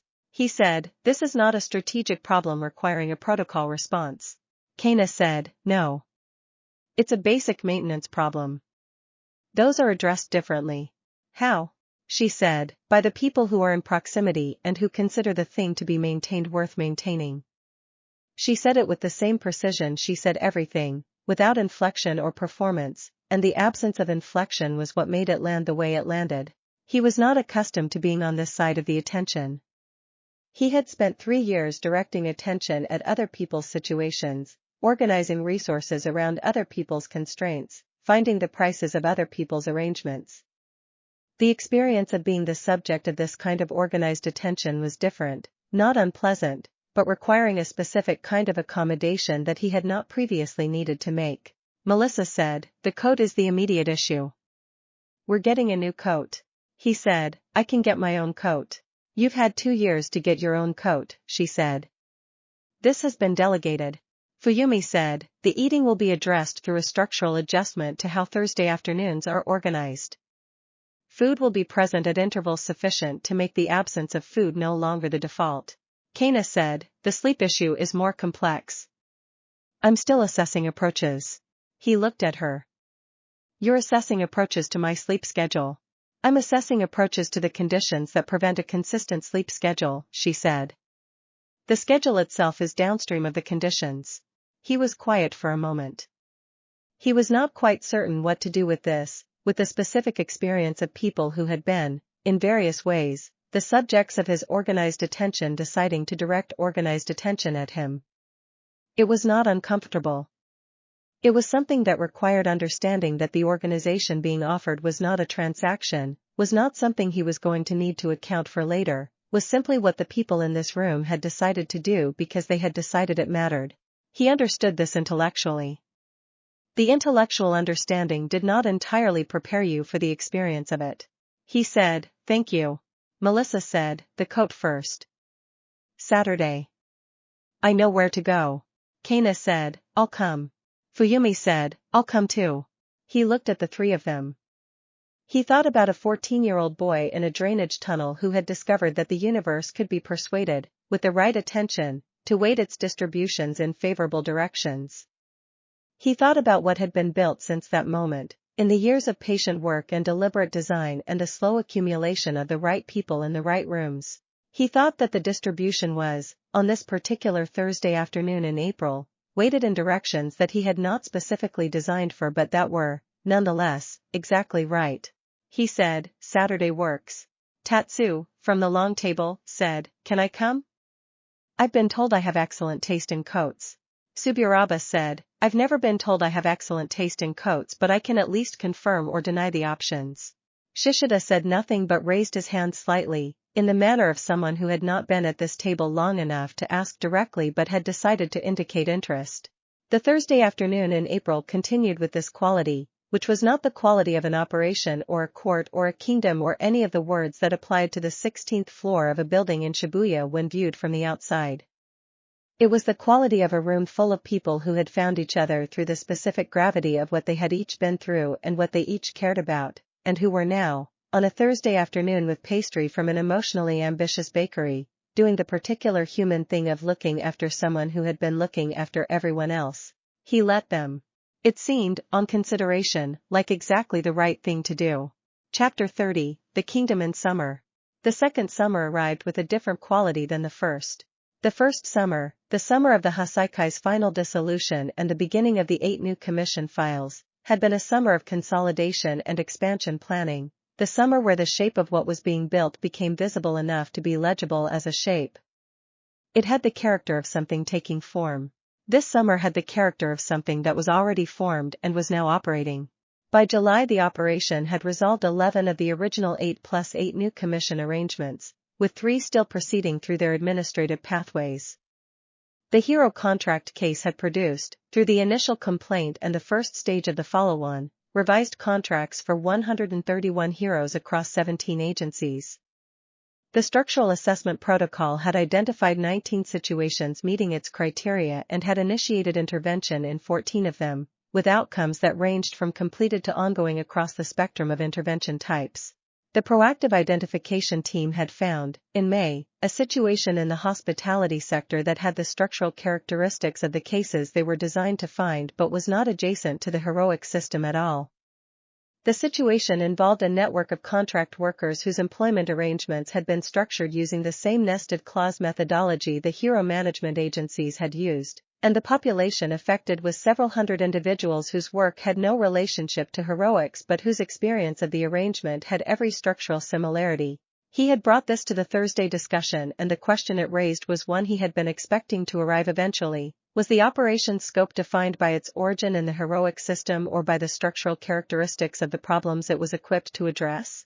Kana had said, with the directness she brought to definitional questions, the protocol doesn't have a sector boundary. The criteria are structural. If the structure matches, the situation matches. Reiko had said that the legal structure would need to be reviewed if the scope expanded beyond the heroic system, which it had been designed around, but that the review was manageable within the current restructuring timeline. Fuyumi had said that the people in the hospitality sector situation had as much right to have someone notice what was happening to them as anyone else they had helped, and that limiting scope by sector was not a principle she could identify a justification for. Melissa had said the communications framework would need some adjustment for a non-heroic context but that the core approach was transferable. He had listened to all 4 of them and had recognized, as he sometimes did in this room, that the decision had already been made by the time the discussion ended, not because anyone had been overridden but because the logic of what they were all saying pointed in the same direction clearly enough that the direction was obvious. The hospitality sector situation had been added to the protocol's active cases. The summer's Thursday lunches had evolved further. There was a regular table now, which was a concept that was slightly absurd in a room with only one table but which had meaning because of who was consistently at it. Kana and Melissa and Fuyumi were always there. Hana was always there. Reiko was always there for the first 30 minutes and then returned to her documents, which was her participation, and everyone had learned to accept it as such. Tatsu came most weeks. Suburaba came when he was in the city. The members of the identification team and the case management function and Hana's analytical teams came in the varying attendance patterns of people who were part of something that welcomed them without requiring them. Izuku was always there. This had not always been true.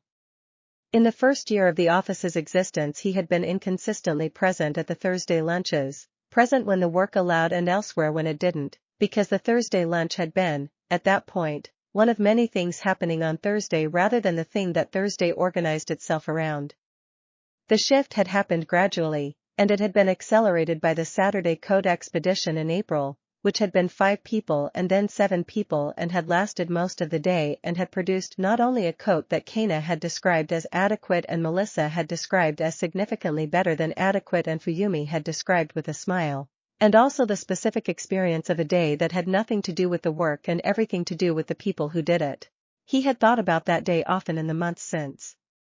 He had thought about what it felt like to walk through a city in April with people who had decided that his coat was their business, to have lunch in a restaurant that nobody had researched for operational reasons but that Tatsu had chosen because she had been there before and liked it, to spend 3 hours in the afternoon in a conversation that was about the things people talked about when they were talking about what they actually thought about the world rather than what they were trying to accomplish in it. He had thought about it the way he thought about things that had changed his model of a situation. Because it had changed his model. Not of the operation or the work or the strategy. Of himself, specifically of the part of himself that had spent 17 years being very good at attending to other people's circumstances and considerably less practiced at allowing other people to attend to his. The drainage tunnel, the rejection letter, the years of building, had all been exercises in a specific kind of self-sufficiency, the self-sufficiency of someone who understood that the probability field was his and that the work it made possible was his responsibility and that no one else was going to do it if he did not. This was true. It remained true. The work was his responsibility and he held it seriously. But responsibility did not require solitude. He had understood this intellectually for a long time. Understanding it in the body, in the specific experience of a Thursday afternoon in April when 5 people decided his coat was their business, was different from the intellectual understanding. He was 18 years old in the summer of the second year.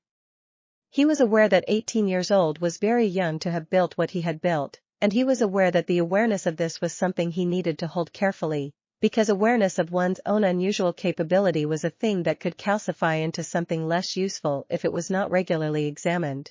Fuyumi had said something to him once about this, in one of their evening conversations in the office after the others had gone. She had said, "The thing about being very good at something very young is that it can make you think you understand more than you do about the things that aren't the thing you're good at." He had asked her if she thought that was happening to him. She had been quiet for a moment, in the way she was quiet when she was being honest rather than careful. Then she had said, "I think you're unusually aware of the risk. Whether awareness is sufficient protection depends on whether you act on the awareness." He had thought about that for a long time afterward. In July, on a Thursday that was particularly warm in the way Tokyo July Thursdays were particularly warm, the window open and the city audible below, he had looked around the table at the people who had come to be there, at Kana with her tea and her operational precision and the almost smile that appeared more often now than it had a year ago, at Melissa with the specific combination of intelligence and wit and the genuine warmth she had stopped hiding sometime in the spring, at Fuyumi with the directness and the care and the gift of accurate observation that she brought to everything she did, at Hana and Reiko and Tatsu and Suburaba and all the others who had arrived at this table through paths that he had helped open but had not walked for them. He had felt the probability field settle in the way it settled in the best moments, not directed, not pushed toward any specific outcome, simply present in the ambient way of something that was in the right place doing the right thing. He had thought, "This is what I was building." Not the operation. Not the protocol. Not the financial infrastructure or the commission relationship or the cascade of dissolved arrangements and revised contracts and disrupted criminal organizations. All of those things were real and good, and he held them with the seriousness they deserved. But the thing he had been building, under all of it and through all of it, was this: a table where people who had been treated as instruments came to be treated as people. A place where the work of addressing the gap between what things were supposed to be and what they were could be done by people who understood both sides of the gap from the inside. A place where someone would notice if your coat was inadequate and do something about it. He picked up his chopsticks. The summer continued, warm and full of work and full of people, the two things not in tension but woven together in the specific way that the best work and the best company wound together when you had been patient enough to let them find each other. He was patient. He had always been patient. And the summer was very good.